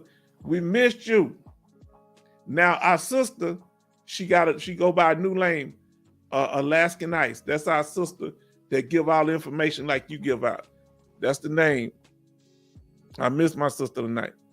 Now, hold on now. Angel, he say, D-Law, welcome back, brother. Hold on. Now, wait a minute. Now, you listen to this here? We got a new sister in here, D-Law. This brother Timothy is active duty, and our sister Danica is active duty. So we trying to make sure they close to the end of their military service. So we gonna keep highlighting them. You need to know that if they don't do the board right or that last physical, you need to look over those notes and you need to ask for another one, Danica. Our brother John say, welcome back, D-Law. Okay, Oasis, 1, 2, 3. Good tag, I don't know. Oh, good and talk. Hold on, that's German. I'm sorry. I was over in Germany for 3 years. I forgot. I said, what is that? I'm sorry. ADHD falls under mental health. Now, we're talking about ADHD, D-Law. What do you think? What is y'all opinion on that? Everybody give their opinion. Oh, you saying it's so ADHD, can it be aggravated? You had it when you was a child, but it was aggravated by your military service. Is that possible? Especially if they wouldn't allow you to take your medication or something happened, you went a long time without it and you end up getting some trouble or you injured yourself because you didn't have access to your ADHD medication. Or is the military required to give you your ADHD medication if they allow you in? I looked it up from 38 CFR. So my question is, can you get compensation for it? When you looked it up, Mike, what did you find out for ADHD? See, we covering all kind of knowledge tonight. You understand? Okay. Josie. Now, let's see here. I have a question about CMP policy regarding conflict of interest during an exam. We just talked about that conflict of interest. We know doctors that do the exam on themselves. What was the conflict of interest? Let us know. Okay, if they accept you into the military with your ADHD and your ADHD was aggravated, then you can claim it. Now, here's the thing. Josie telling us. Now, I need you to understand something. You have no obligation to tell them if they come back later and say, did you have this before you joined the military? Hey, I went through a physical exam. They cleared me. You ain't got to tell them nothing. As long as you didn't lie to them or deceive them, if you passed the exam and that wasn't an issue, now let's see. Alaska, I think that if you in a job that had no windows and 100 feet underground would give anyone ADHD. You right about that, man. Talking about Bernie says there were claims of a dirty CMP examiner in the Cleveland, Ohio area. He recommended denials. Okay, a lot of them, they had a thing where these doctors were getting, these VA doctors and CMP doctors were getting online talking to each other, talking about how they don't like veterans getting their benefits. This is back in about 2010, 2011 time frame. If you have anything where you see a doctor doing something like that, Now, you know I ain't one for snitching, but if they hurting veterans like that, put the word out. That's my opinion. But I'm not one, I ain't telling nothing on no veteran. Good luck getting it done at MEPS. Yeah, when you're MEPS, when you're going into the military. Now, I'm going to tell you something that they discovered when I was in the, what was I in? I was in basic training because when I was doing my push-ups, I could do them, but I was off kilter. My drill sergeant had me stand up. And when I put my hands out, I don't know, I'm going to do it like this here. If you notice, let me see if you can notice. One of my fingers is a half inch longer than another. One hand, one arm is a half inch longer than another. Let me do that again. But I never noticed it. You see a little extra finger out there? So you know, I'm a little deformed over here. I got one longer arm than the other. But it's not been an issue in my life. Now, but the drill sergeant noticed it and they didn't kick me out for it. Okay. ADHD can be claimed as a secondary to PTSD. When y'all get a chance, show me the paperwork. We talking some real knowledge up in here. That's why I like y'all bringing this stuff. Now, our brother Angel's talking to ACEs. You can report your CMP exam, COI, to the VA, and they will reschedule another examiner. But you must report it ASAP, not after the rating. No, you don't have to report it, but yeah, you can. But what if they give you a positive rating? I'm looking at it both ways. I had a situation where the doctor did something crazy. I wrote up a letter. You can still, after it over with, say, hey, this doctor did it wrong. And they, so Angel is right. But I had a doctor who wouldn't give me my permanent total because he did it wrong. I wrote down everything. That's why when you go into these exams, when you come out, write down notes of everything. Ask the doctor, can you write stuff down because you forget stuff, or that's up to you. But just tell them you keep a notepad because sometimes you forget a few things. That's interesting. I like that. You know, I'd like to debate you on that someday. Now, always, my question is, if you know the examiner from the past while on active duty, or you know each other by relationship,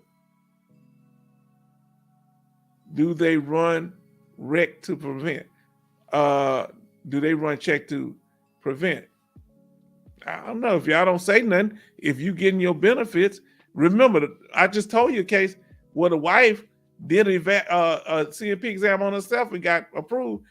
She was a doctor. The husband did it and he got denied.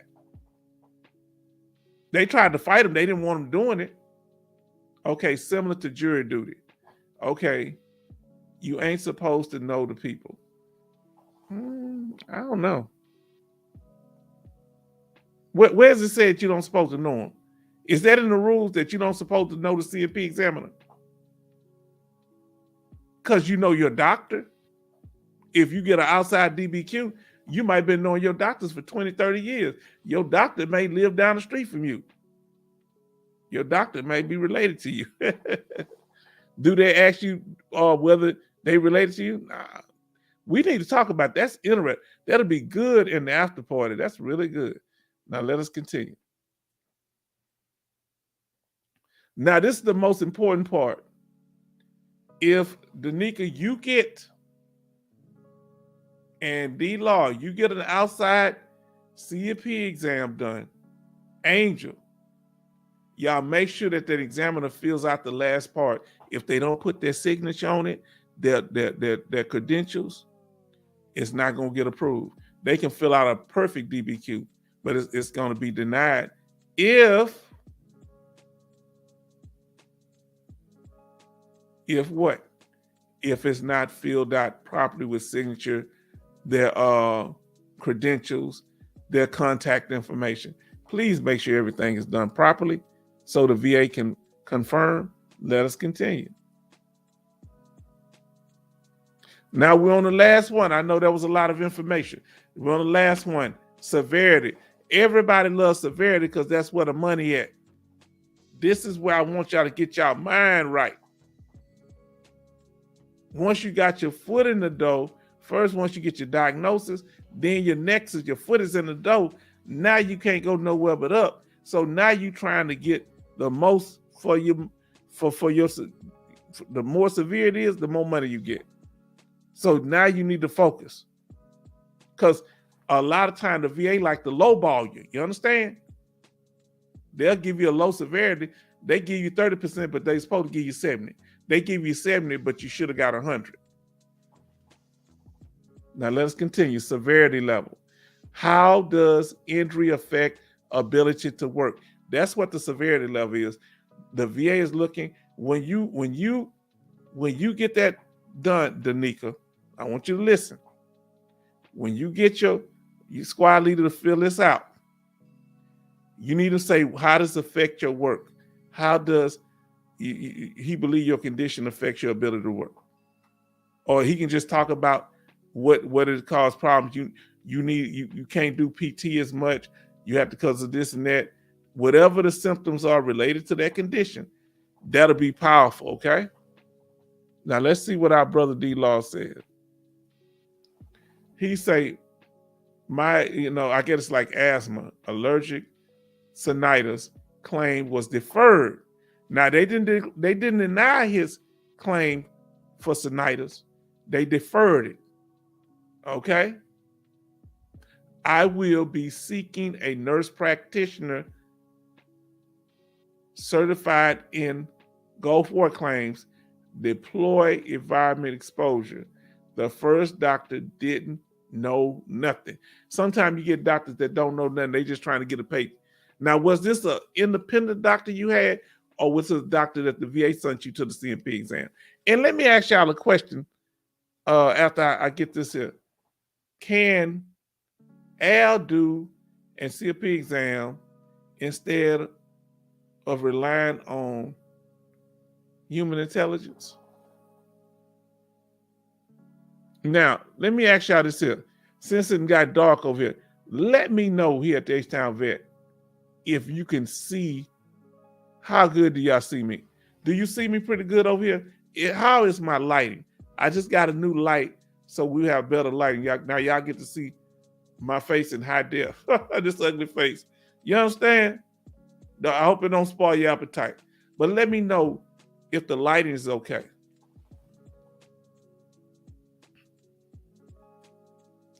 Okay, so the VA set up the exam. So you need to write down that they didn't know what they were doing. Keeping it legal is in the house. The light is fine. Thank you. Your light shines brightly. Thank you. That sounds like something I have to write to a woman. You know what I'm saying? I wonder what Dog-Faced Soldier is, because he always encouraged me about getting a woman, man. I'm going to have to go somewhere. I miss Dog-Faced Soldier. Always trying to hook me up, talking about we going to go in there. You something else, dog. I miss my brother, Dog-Faced Soldier. And we don't just have veterans in here. Remember, we have dependents, and we have Frog Princess. She's her dad is military. He said, copy and paste it. I hear you. Man, I don't know what I'm doing. Let me continue with y'all. I don't know what I'm doing without y'all, bro. Y'all really made me feel real good. I really appreciate y'all. Now let us continue.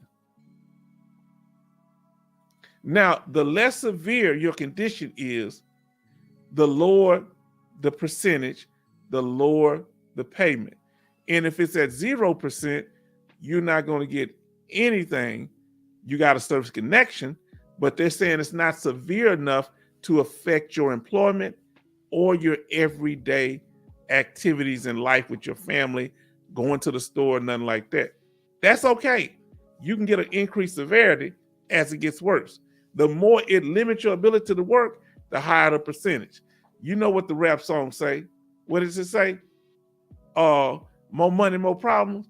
With the VA is the reverse. The more problems, the more money. Huh? So when you get a 0% rating, they're saying that your condition is not bad enough to be compensated for, because it's not bad enough to affect your ability to work. It's controlled by medication, something like that. Now let us continue. But there are other conditions, man, we're dealing with severity now, like cancer, type 1 diabetes, depression, major depression, that are much more severe. And the more severe, if it's service connected, the more severe, the what? The more compensation you get for it. Meaning the worse the symptoms are. Now, who in here is actually filing for an increased rating? So you already got service connected, either 0 to 90%, but you're filing for an increase. It's easier if you at the 0% to the 80, but once you get 90%, it's hard to get from 90% to 100% because of VA math. We're gonna cover that in a different one. Who trying to get an increase? Now, Mr. John Brown had a 70%. I want you to follow it. He had a 70% for PTSD. Now, understand, when you deal with mental health ratings, okay, most of keeping it legal, Danica, when you deal with mental health, they jump. You can get right now it's a 0. They talking about dropping to 0%. 0, 10%, 30%, 50%, 70%, and then once you get to 70%, it jumps all the way up to 100. Now let me see what he said. Y'all respond. All right. Do not downplay your injuries or illnesses to the CMP examiner. That was the big thing when I was helping veterans. They would downplay their symptoms. Take your medicine list. That's what we were talking about, to your exam too. Especially if it's a doctor that you're doing outside one. Take your C file. Take a copy of your medications list. Take your problems list that show all the things that you're diagnosed with at the VA.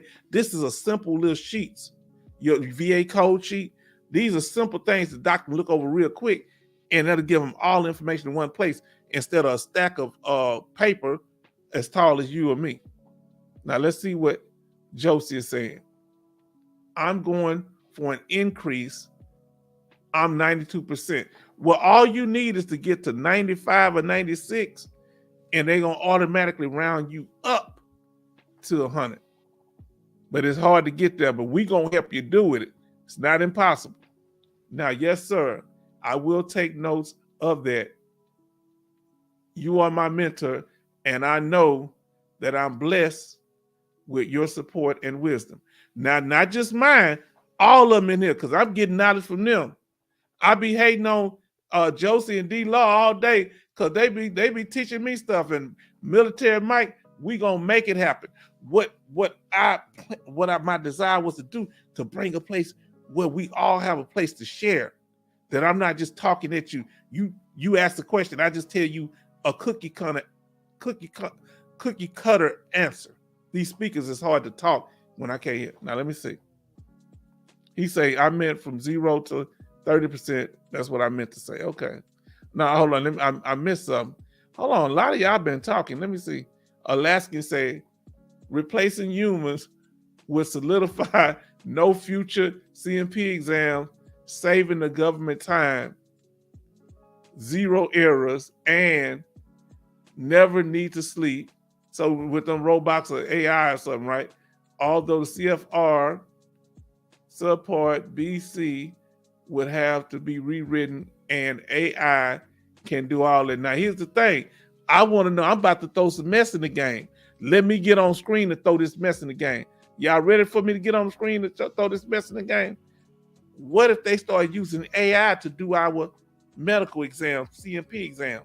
How y'all feel about AI doing our compensation and pension exams? Talk about it. Let me know, would you be okay with that?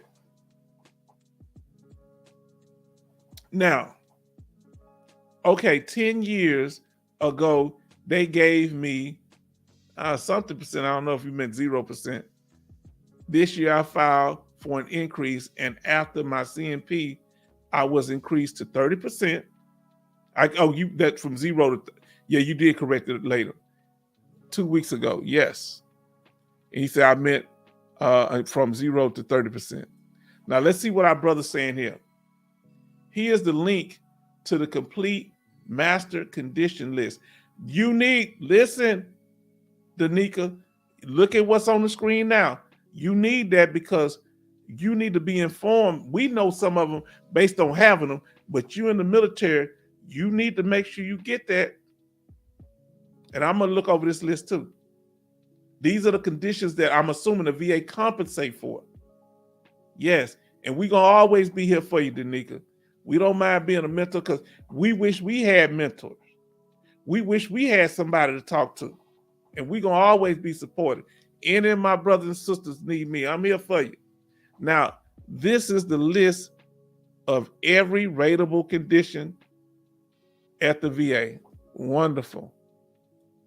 Let me see what that is. I don't know if that was my email. I heard something. Hold on. Let me see if one of y'all email me. I don't see nothing. Now, let's see. Let's see where we at. Let me get back over here. Now, let's see. Boy, y'all be moving fast. I got to.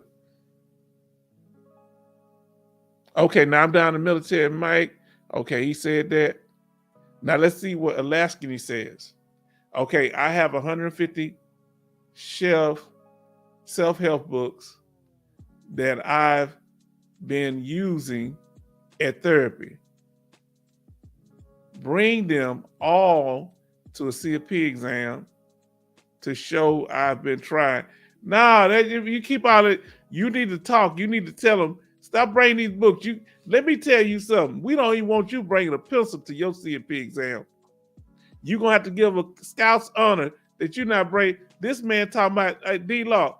Our brother, Alaska, talking about bringing a full skeleton to show the doctor, or the full book, what do you call that? The full diagnostic manual, or his chiropractor. Why these people too much? Now let's see what they say here. They are using AI to catch fraud and mistakes. 50 million mistakes. Some mistakes underpaid some. That's good if they're using it for something positive. So they're already using AI. Let's see what my brother D-Law said. He said, my student loan service notified me today that my loans were discharged through SSDI. So for those of you that don't know, if you have student loans, don't default on them. If you have student loans and you become disabled through either VA compensation, 100%, or through Social Security disability, all right, you can get your student loans waived. I got about $34,000 of student loan debt waived when I became 100% or totally disabled. Now, great information. I couldn't get it done with my service connected rate because I guess he wasn't at 100% with his service connected. So he letting you know it's more than one way to skin a cat. Because remember, VA are percentages of disability, right? But when it comes to Social Security, either you're totally disabled or you're not. And if you're totally disabled, you can also you can get your stuff waived. Apparently, a student loan. Now let us continue. D-Law says, don't dress like you're going to the club for the exam. Most of those doctors are observant. They're observant of what you're wearing. They're observing of what type of cologne you got on. They're observing a lot of things. Just be your casual self. Do how you do on days on a daily basis, your average thing. Now let us continue. Now oh Lord. Now this is what I want to say. I want you to follow me here. You might have several claims out, so I want you to follow me, especially Danica, while you going through the boards. You might have, let's say you already serving. Let's deal with somebody outside the military. Let's deal with Mr. John Brown here. Mr. John Brown, even though type 2 diabetes is on his problems list, he's not service connected for it. He is service connected for post-traumatic stress disorder. So he's filing for an increase from 70 to 100%, right? However, his lower back and his ankle are not on his problems list, and he's not service connected for it. These are conditions that he had from his outside doctor. So you need to have all your medical records. So you don't have to be on your problems list to file it. It could be a diagnosis from your outside doctor, private doctor. Huh? Man, y'all be moving fast. Let's see. Now let's continue. All right, now you get a copy of those medical reports and you looked over all the ones, every CMP exam. You go before a military board. You want documentation of all of that. Now, this is for the people that are, I like this, brother. Oh, man. Let's see. Hello. Y'all move so fast. Let me see. Alaska say, there's that skeleton example you can use to show. Let me tell you something. You going there with that, you probably going to really get your disability. Now, you remember you were saying, Sister Danica, you were saying that the photos, do you see the photo right above that file? I did this here video. This is part of one of my video as far as the checklist of getting out of the military. Yes, take pictures of all that and look, think about it and look for stuff and keep taking pictures. If it get bad, take a video when you have trouble walking, all that. Keep that as your documentation. Now, if you're in the military, here's your checklist for you and Brother Timothy. So this is live or recorded. Brother Timothy, anybody on active duty, here's the checklist. Make sure you have your DD-214, your personnel file is correct. All right. Medical records, dental records, sometimes they're separate, and file your VA claim. Now look what we got over here. Now, active duty service members can file a VA claim, VA disability claim, to find out if the regional office, there's a regional office near you. If not, call the VA phone number, 1-800-827-1000. I think that's still the number, right? Okay, you may be required to take a discharge physical. Were you required to take a discharge physical, or will you have to take one? Danica, Military Mike, let us know. I think you still in, I'm not for sure. You may be required to attend a medical discharge board, so be prepared to explain the severity level of your injury. Remember, your paper is based on severity level. Now, let's see what we got here. Now, he say, this is about this skeleton thing. Say, H-Town Vet, it seems like you are skipping many messages in the chat. Okay, let me stay on top of it. Hopefully, I've got to him yet. Okay, that the doctor, no face to show, 2 pictures back. Ha. Now, let's see. But seriously, Alaska, I wonder if you can bring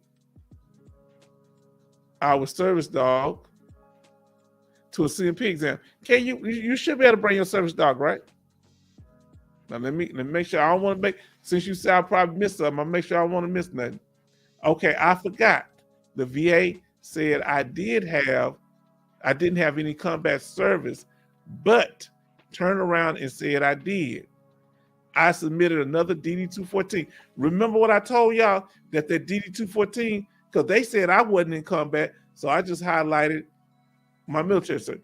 You don't have to be in combat to get VA disability. You get the same money, but if your condition is related to combat, being in combat, you better verify it. Submit a DD 214 every time you file your claim. You file a claim. Yes, indeed. Alaskan. You can bring a service dog to a casino. Have CMP exams at casinos. Have this man stay having at this casino. Boy, y'all some fun. Now let us continue. But we're almost done here. What I need you to do, these are for active duty members right now. Review. And for those who get your records from the National Archives, the veterans, review everything. But everything that you get, you need to go through it. And that's your job before you get out. You need to look at that, Danica, and you need to make sure that your name is spelled correctly, everything is straight. Any contradiction, you go dispute that. That's your job. Get your binders together. And you need to make sure they give you a full examination if you're still active duty. I mean, from head to toe, psychological, everything. You want full examinations. You understand? Come on now. Now let us continue. When you go in there while you're still active duty, what you need to do is this. You need to make sure you tell that doctor everything. That's why you need to write down a list of everything so you don't forget it. Tell the doctors that you're dealing with. If you see multiple doctors, tell them everything. Sometimes repeat it, the same thing to different doctors, because if one don't write it down, the other one might. And then you need to get a copy of those records to make sure that that doctor wrote it down properly. If not, you dispute that. Huh? Say, that's not what I told him. Now let us continue. Now here's a real important. If you have surgery while you're in the military, that includes dental surgery, you better make sure you get all those records, because that surgery could cause complications later. It could cause complications right after the surgery. I had 4 of my wisdom teeth pulled out before I went on leave. My jaw locked up, and I was back home here. This is back when I was a younger man, young whippersnapper, you understand? And I was with one of my little breezy and everything, and she wanted to go eat. I couldn't barely eat. I had to kind of eat soup because I came home on leave and my jaw was locked up. Now, so any surgery, if the doctor did a malpractice, you can file for that while you're in the military. And when you get out too, do it within a year, remember? Everything's that year. Year to appeal, year once you get out of service, try to have everything done. Now let's continue. Now, when you go before this board, Danica, we're wishing the best. We hope they give you all 100%. When you go before this military board. Now let's see what our brother, what Josie said. I don't know if male or female. At the age of 55, I was able to get painful scars and surgery scars, 20% and 10% from operating that I had in 85. Oh, the operation. Oh, he got 10%. Josie got 10% from an operation. Whoever got disability from an operation that was done, you can get that if it's done at the VA hospital, if they injure you or malpractice. Now let's see what. Hey, and I'm glad you got your rating, but I'm sorry what happened to you. Okay. Now I have a question about active duty and seeking mental health. So if you're still in here, Danica, let us know, because Oasis got a question, and you are our active duty expert, whether you want to be or not. Okay. Let me pull myself up on the screen. Let me see here. I got to drink me some water, y'all. Okay. So he has a question about active duty. She mentioned it earlier, and that comes with the risk of getting criticism from entire chain of command, including workers and supervisors. Do you have to tell them about your medical stuff, or do they have know why you're going to the or what you call them? And is there a rule that they can't ridicule you if you're on active duty? That your chain of command can't ridicule you for that? Is there any way to deal with that if that happens to you? Now, here we go. Josie says, my operation was done on a Navy ship in the middle of the Mediterranean Ocean while doing Mediterranean operations.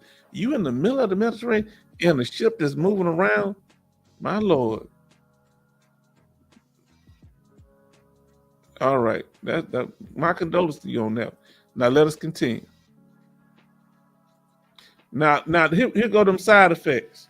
What I was telling you is with them side effects, you need to look at all the medications, and I need you to get all the medications that you veterans, they get a side effects, and if those side effects from those medications for your primary condition affects you, you can file claims for that. Okay, we're going to do most likely a video on this on the side effects and getting compensation from the side effects of medication. We're talking about doing that on Sunday. Hopefully that remains the same. This is actually a thumbnail for our next live stream on Sunday. Side effects and VA compensation. All right. And go to them emergency rooms, y'all. If you having a meltdown or something happened and you have a panic attack or asthma, joint pain, if you got to go, they look at those emergency room visits. All right. You say, does it have to be prescribed from the VA? Yeah, I'm thinking, let me know if I'm wrong, y'all. Yeah, if you're going to get service connect something, it has to be something related to the VA. Huh, that's interesting. But it's for a condition. Huh.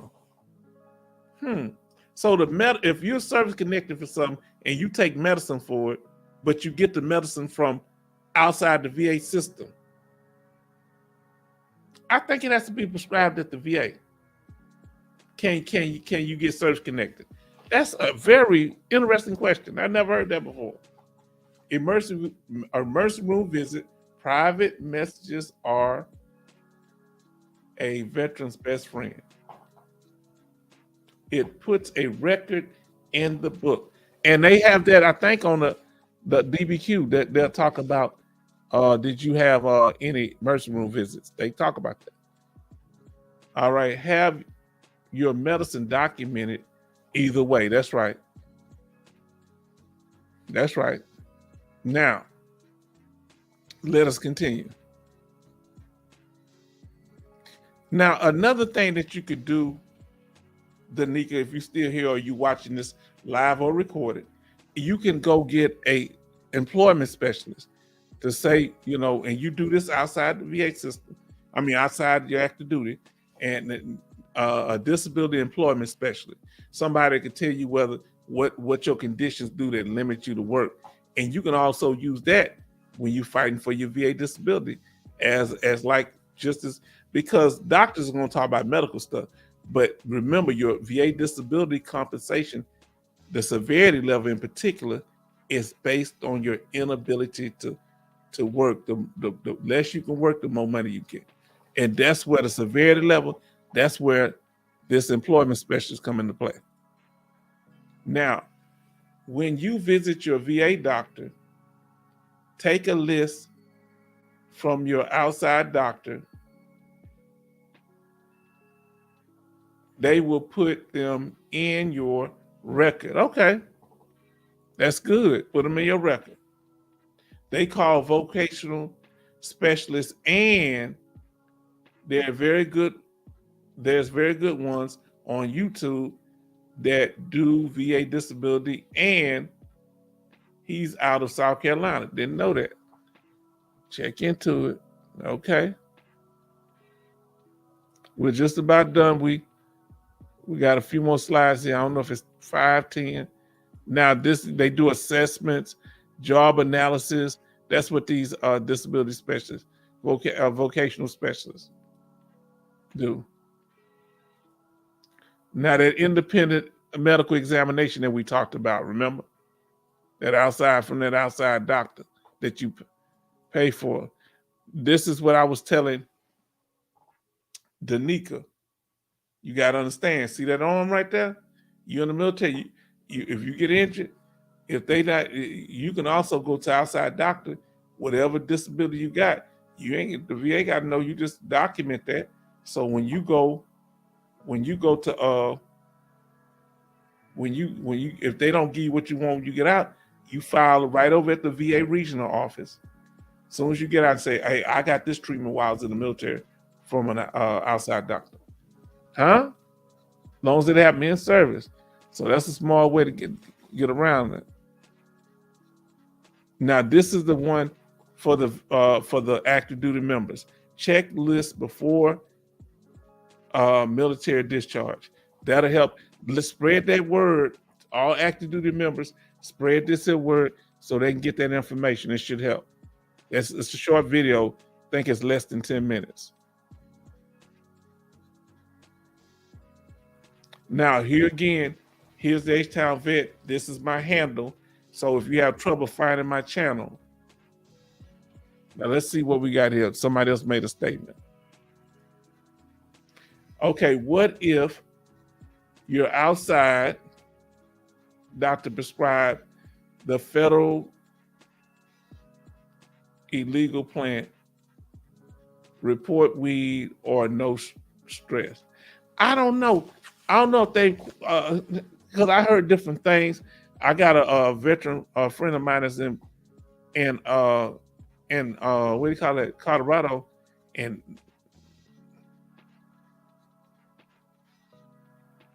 they didn't say.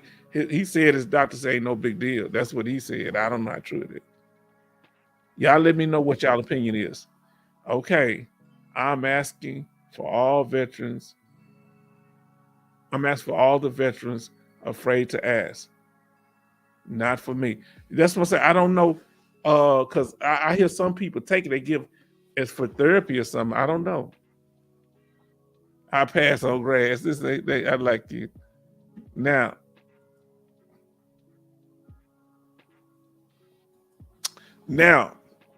we at the after party, everybody. But like I was saying, if you would like to donate, there we are right there. There you go. H-Town, I forgot to put all of them on there. $, H-Town Vet, Northside, capitalize the H, the T, the V, and the N. If you want to email me, ask me for any information. Some people have emailed me. A few have called me. I've talked to a couple of the veterans. I got no problem talking to you on the phone either.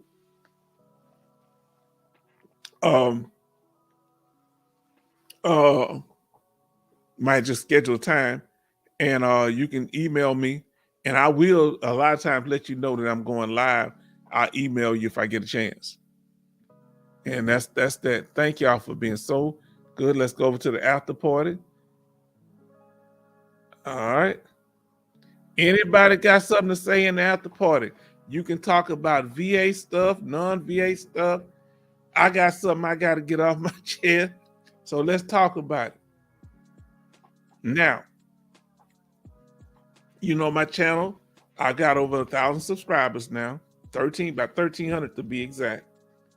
And I'm real happy about it because the way the channel is growing. Let me get up on the screen. I do apologize. I enjoy the way that the channel is growing because it's growing from the grassroots. Now, I want y'all to understand, if I say something that hurt y'all feelings, let me know. If I call your name and you don't want to be called by that, you want to be called by something else, let me know, because I do nothing out of the heart, but I'm here for y'all. I'm really, really, really, like Sister Danica saying, I'm like a mentor to her, and I really appreciate that, because that's what I'm here for, because we want the young people to not hit the walls that we did. that they to be prepared. And a lot of y'all are mentors to me, man. I'm gonna tell you something. D Law younger than me, but he know a lot of stuff. Alaskan Ice, just on point. Okay, so let me, and also Bernie, you know, Dogface Soldier, Military Mike. Now let me start getting some shout outs to Alaskan. Thank you for being here. Any questions or statements y'all want, y'all can go ahead and make. Now, if y'all want to come up, let me tell you, explain what I'm saying. Y'all can come up. You don't have to show your face. We can have an avatar, but you got to show me that you're there. And I won't put you on screen because I already tried this with my niece. I won't put you on screen. I will. You just, before we go live on putting you on the screen, you're going to take your camera off. It's just you got to be careful because people will be putting out, you know, what won't know who they are. Then they putting some more crazy stuff up on the screen and give them a channel shut down. I've seen it happen to people.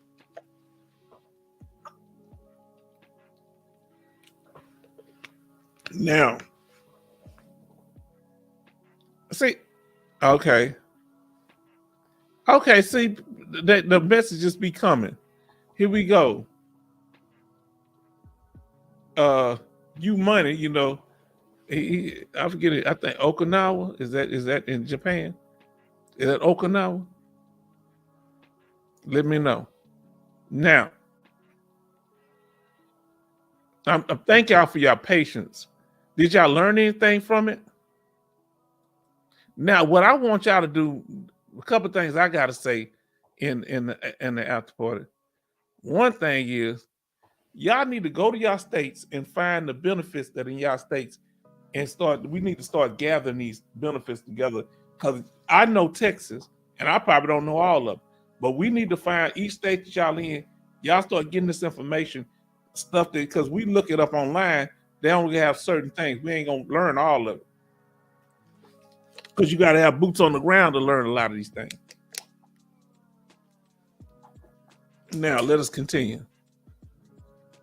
Say Japan, hello. Japan for hello. There you go. Now, you ain't got much to say. We're going to try to start winding down. What's the other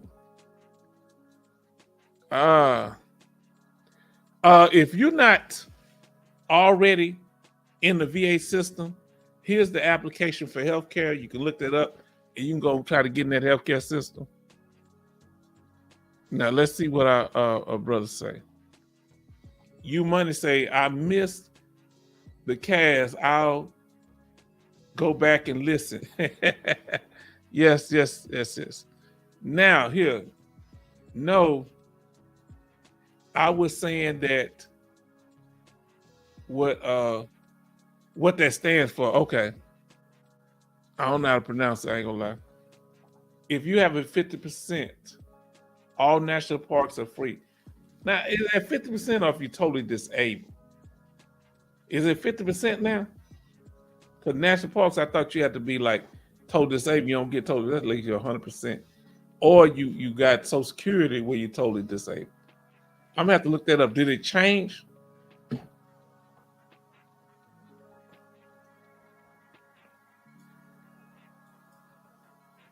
All right.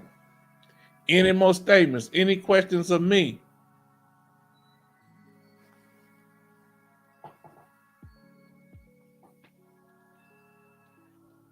Look, y'all doing it so powerful. The point I want to make, now other people starting to try to live stream. See, that's what I told you. We set the standard here. You understand? Here at the H-Town Vet, I want to let y'all, let me get back up on the screen. Hold on, let me see what my family is. That I'm glad that y'all here. Any questions? Come on, let's talk about it. What's going on lately in the news? Huh? What y'all got to say? What's happening out here? What's going on when it comes to veteran benefits? Somebody tell me, okay? Just like usual. Boy, ain't nobody watching. Then all of a sudden, when it's time to close up, everybody show up. Where y'all been? Let us know what's going on at military base, Danica. Let us know, Military Mike, if you still down there in Louisiana, let us know what's going down at your military base. We out the military, okay? Say, No, I have 50%, and they sent me the pass. Okay. Oh, he got 50%. That's good. Let us know how you did that, because we got to look those requirements up.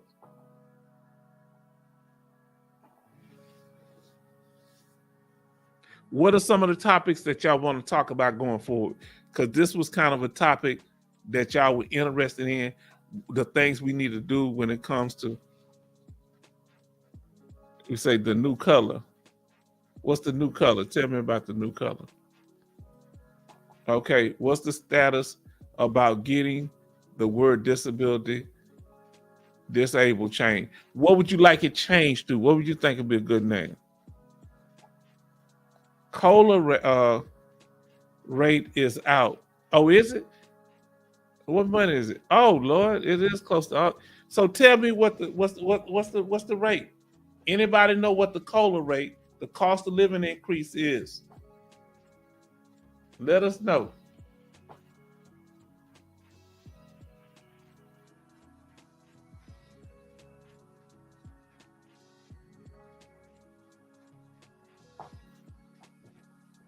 Let us know. Anybody know?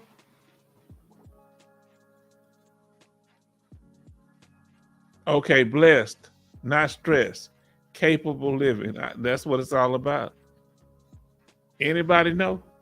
What's that new cost of that COLA increase? Look it up if y'all can. Okay. Now this is interesting. The VA director is resigning after a Biden administration, the Biden administration. Then Trump will appoint the next boss. So you think Trump just gonna win? You think you don't think Kamala has a chance? Kamala she she just started claiming being black, being one of us, but all of her life she claimed to be Indian. When she was a person up there in the what's called, she claimed to be Indian when she was in San Francisco, and that's what Trump brought up. That was interesting. So, and they got a whole bunch of, when they come to black people, they twerking and shaking their behind. You can't go to no other groups doing all that. Why you gonna come to us with that? So, a lot of us not feeling that. That's like a real degrading thing, Let's see what it say. The guy was about to take out, think he'll be a little nicer. He got more narcissistic. He's stubborn. Okay. Who voting for who? I tell you what. I'm going to tell you what I'm voting for. The couch. If they not giving me any tangibles, I'm voting for the couch. Everything getting ridiculous. If you ain't giving me my reparations, voting for the couch. Now, if I went and put a tutu on and shook my behind, they'll be, celebrating me. No, give me my tangibles, and I go do whatever I want to do after that. Because everybody else getting money. The illegals getting $2,000 debit cards. They ain't giving me nothing. They ain't getting, Now, let's see what Alaskan he say. And what y'all think of how the Olympics going? Because a lot of y'all say I figured it was something to do with some old crazy stuff with religion and that other side of the game, huh? And I knew that they just going all kind of way. They had dudes beating up women, boxing and all that. I don't see nothing like that. Okay, how much is healthcare per month for 100% coverage, including dental, no deductible for a single person that never joined the military? Remember, I went over that. We went over that. Go back and look at our video. The value and impact of VA disability compensation. But one person healthcare in Texas is like 5,000-6,000, but it's probably more than that. All right. If y'all don't have any more questions, we're gonna call it a night. Let me know. Unless y'all talking, you know, we're gonna do it until as long as y'all want to keep it going. Because H-Town Vet is here. Y'all ain't got that 4.5 hour energy no more, do you? They say this heat done burned everybody out. What, anybody have any weather issues where they at? Uh-oh, I talked too soon. Look. Now, the late Sheila Jackson Lee proposed H.R. 40 reparations. 196 Democrats said yeah. All Republicans said no. No, they didn't say yes. No, that was a study. That was a performance. She wasn't for reparation. You know, rest in peace to our sister. But she gentrified my whole neighborhood of Fifth Ward. She doesn't have a tie. She didn't have a tie to here. She's Jamaican. So she wouldn't get any reparations, you know, if she was still alive, her and her family. So she wouldn't get none. That was a whole performance.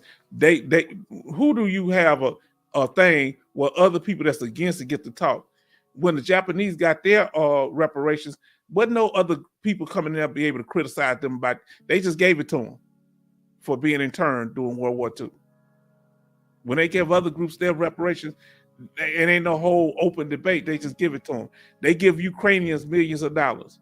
They give illegals money, and they don't have to have no study. You don't have to do no hearing. Just give them the money. That's what we want. Because all we gonna do is stimulate the economy with it. We're not sending it to no other country because we live right here. That's my opinion. But you're entitled to yours. Let's see what you say. Nobody knows the COLA increase because we're in the quarter, okay? We'll all find out October, probably 3.2%. I've been hearing that a lot. Let me see what other people think about it. Okay, Josie said the rate would be 2.63. If you're 100% one veteran, about how much increase would that be? Now, let me go back to our brother Military Mike. We have free VSOs at the MWR and USO on base. Now, which base? That's the one they changed the name from Fort Polk to? Let me know. Now, I'm enjoying this here. I don't know how I got energy. I've been getting everything together. Y'all say this lighting is okay. I really appreciate it. Now, it's warm at the South Pole. We gotta go get Askin. He down there with that he down there with that skeleton, that little fake skeleton. Major Boomer in the house. Major Boomer in the house. See, y'all stirring me up now. No, U.S. funds should be given to illegal aliens, but it is. So my thing is this here. They keep saying where it don't go, but they keep giving it to them. Democrats and Republicans. They say it shouldn't go to Ukraine, but it keep going to Ukraine. They say it shouldn't go to Afghanistan. They keep doing it, and they keep holding these other groups up, but they're not giving us. They need to give us our just due. That's not okay. $3,836 for a single vet only. So if you get that 2.63%, that'll raise us about what? Is that about $60 to $70? If we just estimating, we don't know the full amount. Okay, if it's approved at 2.63%. Now, let's see what Boomer says. The heat has been rough. It's 100 degrees here in Texas, in the Houston area. Hopefully, like Bernie, I hope it's 3.2. Bernie, I've been trying to get that PayPal and other stuff. It's so hard, man. I'm working on it. I'm trying to get my H-Town thing worked out on it with that. I'm working on it. Now, I'm boycotting the Olympics. Now, that's what Danica said too. The opening ceremony was a disgrace. They meant for it to be offensive to people. That's why they do that. Because they feel like you stuck. We want to support the athletes, but we may not be in agreement with everything that's going on. I'm not in agreement. They had two dudes that look like dudes, beating up on women. Boxing. I ain't for that. That's my opinion. Now, okay, is our divided country forgetting about the veterans or already forgotten? Now, this happens in phases, that they'll support the veterans back in around 2010, 12. Everybody was wearing military hats. You know, ain't nobody really wearing military hats, because you can tell when things happen, veterans feel less comfortable telling that they veterans, because they go through phases. Some places give military discount, then they stop giving military discount. Now, hopefully Debbie does not make it to the Gulf of Mexico. So there's another hurricane? The Gulf is way too warm. Yeah, that cool air and that hot air, man. Now, when is hurricane season end? Let me see if anybody knows. When does hurricane season end? Let us know in the chat. How long does that happen? Huh?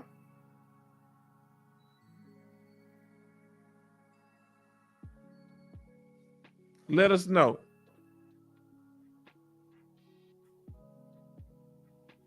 First of November. I thought it was the end of September. It goes that far now, my Lord.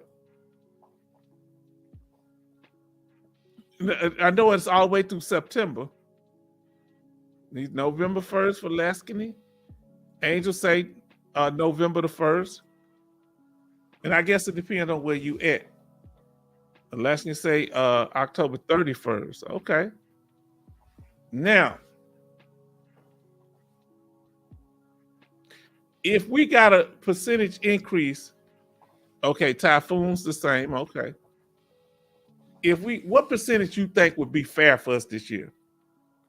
Do y'all remember that high increase we got? Fort Johnson.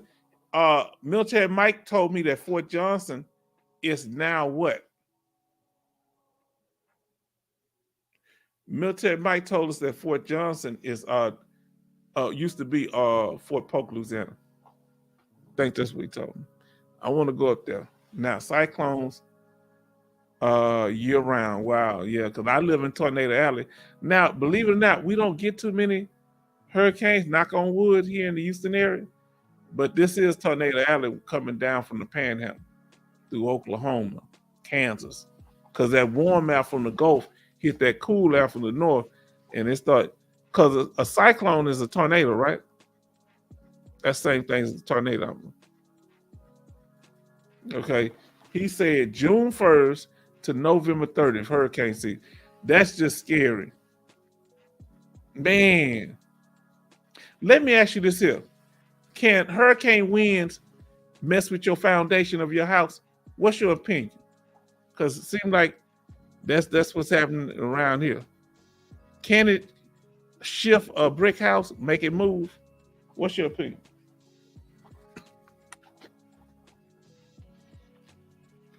Oh, somebody say, Alaska say a category 3 hurricane. Now the highest, if I'm not mistaken, the highest category is a category, what's that? A category 5.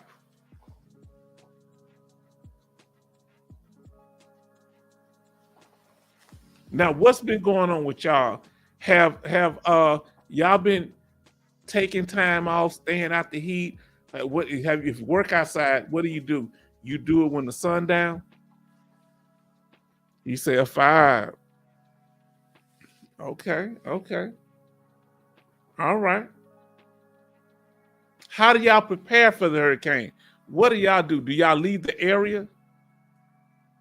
Yes, they can cause devastation.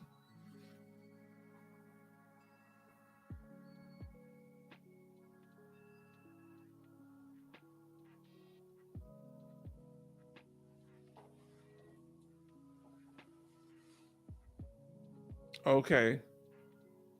But get lots of notice versus a tornado.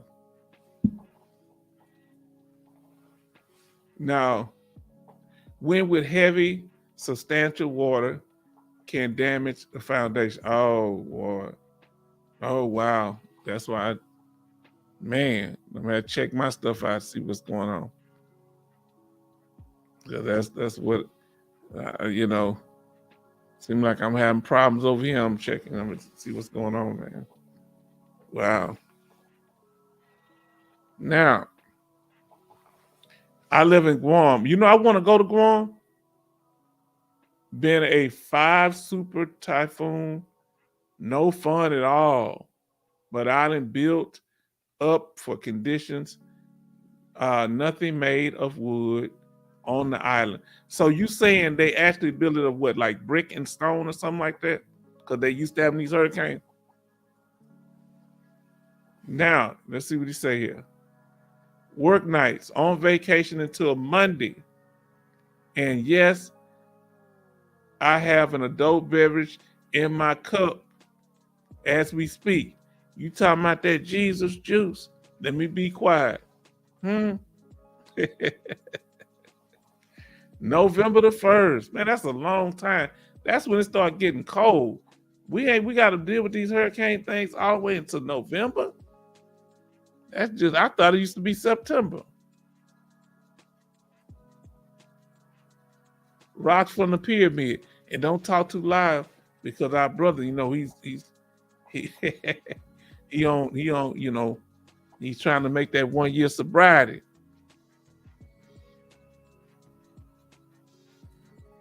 Okay, for the heat, I do a lot drinking and stinking things in. Let's see what John say.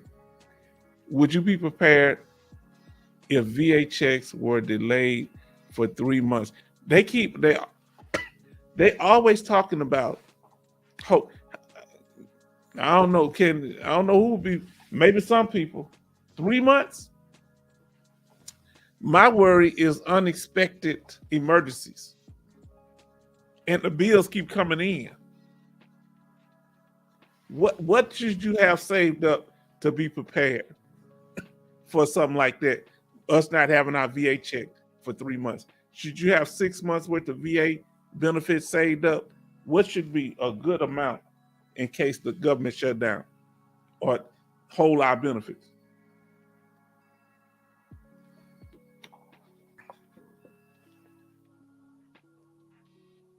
Let us know.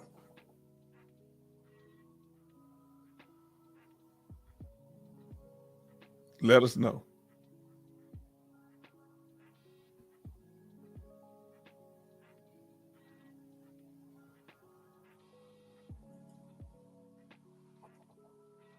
Condos of gold. Oh, man.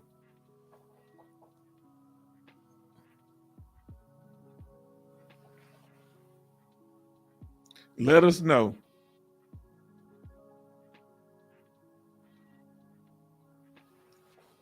Now, let's see. 3 to 6 months. Okay. You say 3 to 6 months. We need at least money for 3 to 6 months.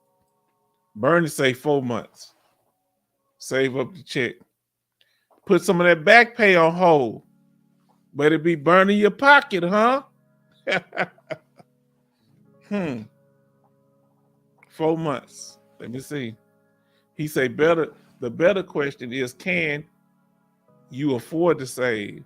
Some living paycheck to paycheck with these prices. Yes. Yes, indeed. Yes, indeed.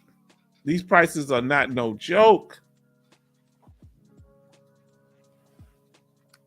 With vacations to Vegas, 2 to 3 years.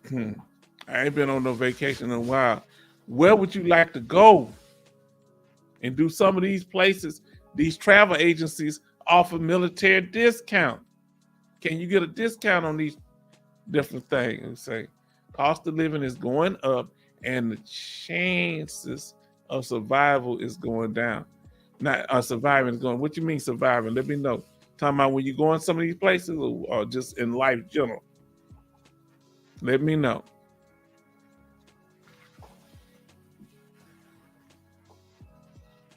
And thank y'all, and I appreciate you.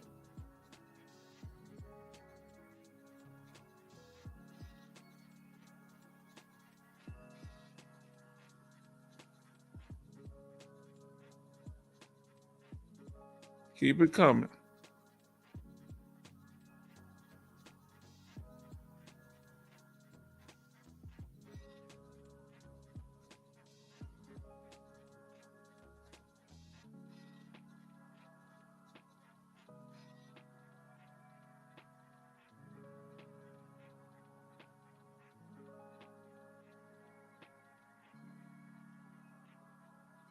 Let's see what we got.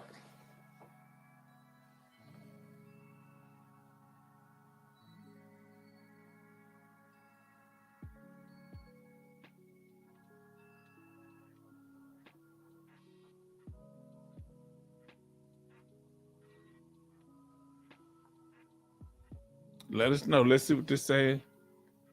Here we go. Laskin, he says, surviving means having time, freedom. Okay. Is all everybody wants in peace.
Now, thank you for the information.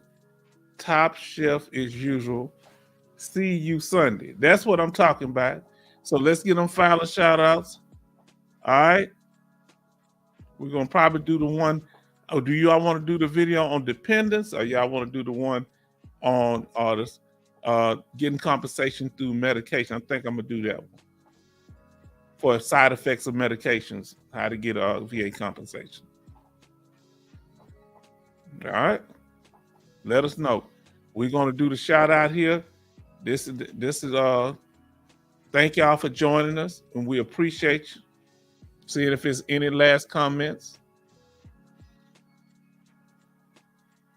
We on 3 hours. I'm tired of dealing with y'all. Y'all my family, but we gonna keep this thing going. We need to follow who's gonna do something to help veterans, whether it's Democrats, Republicans, or independents. What about JFK Jr.? That Kennedy Jr. What he talking about doing? I think that's Ted Kennedy's son. I don't know. Let us know. Be strong. And I want to say, family, I want to say good night to the family. Good night family from Boomer. Good night. Because that heat got us all drained.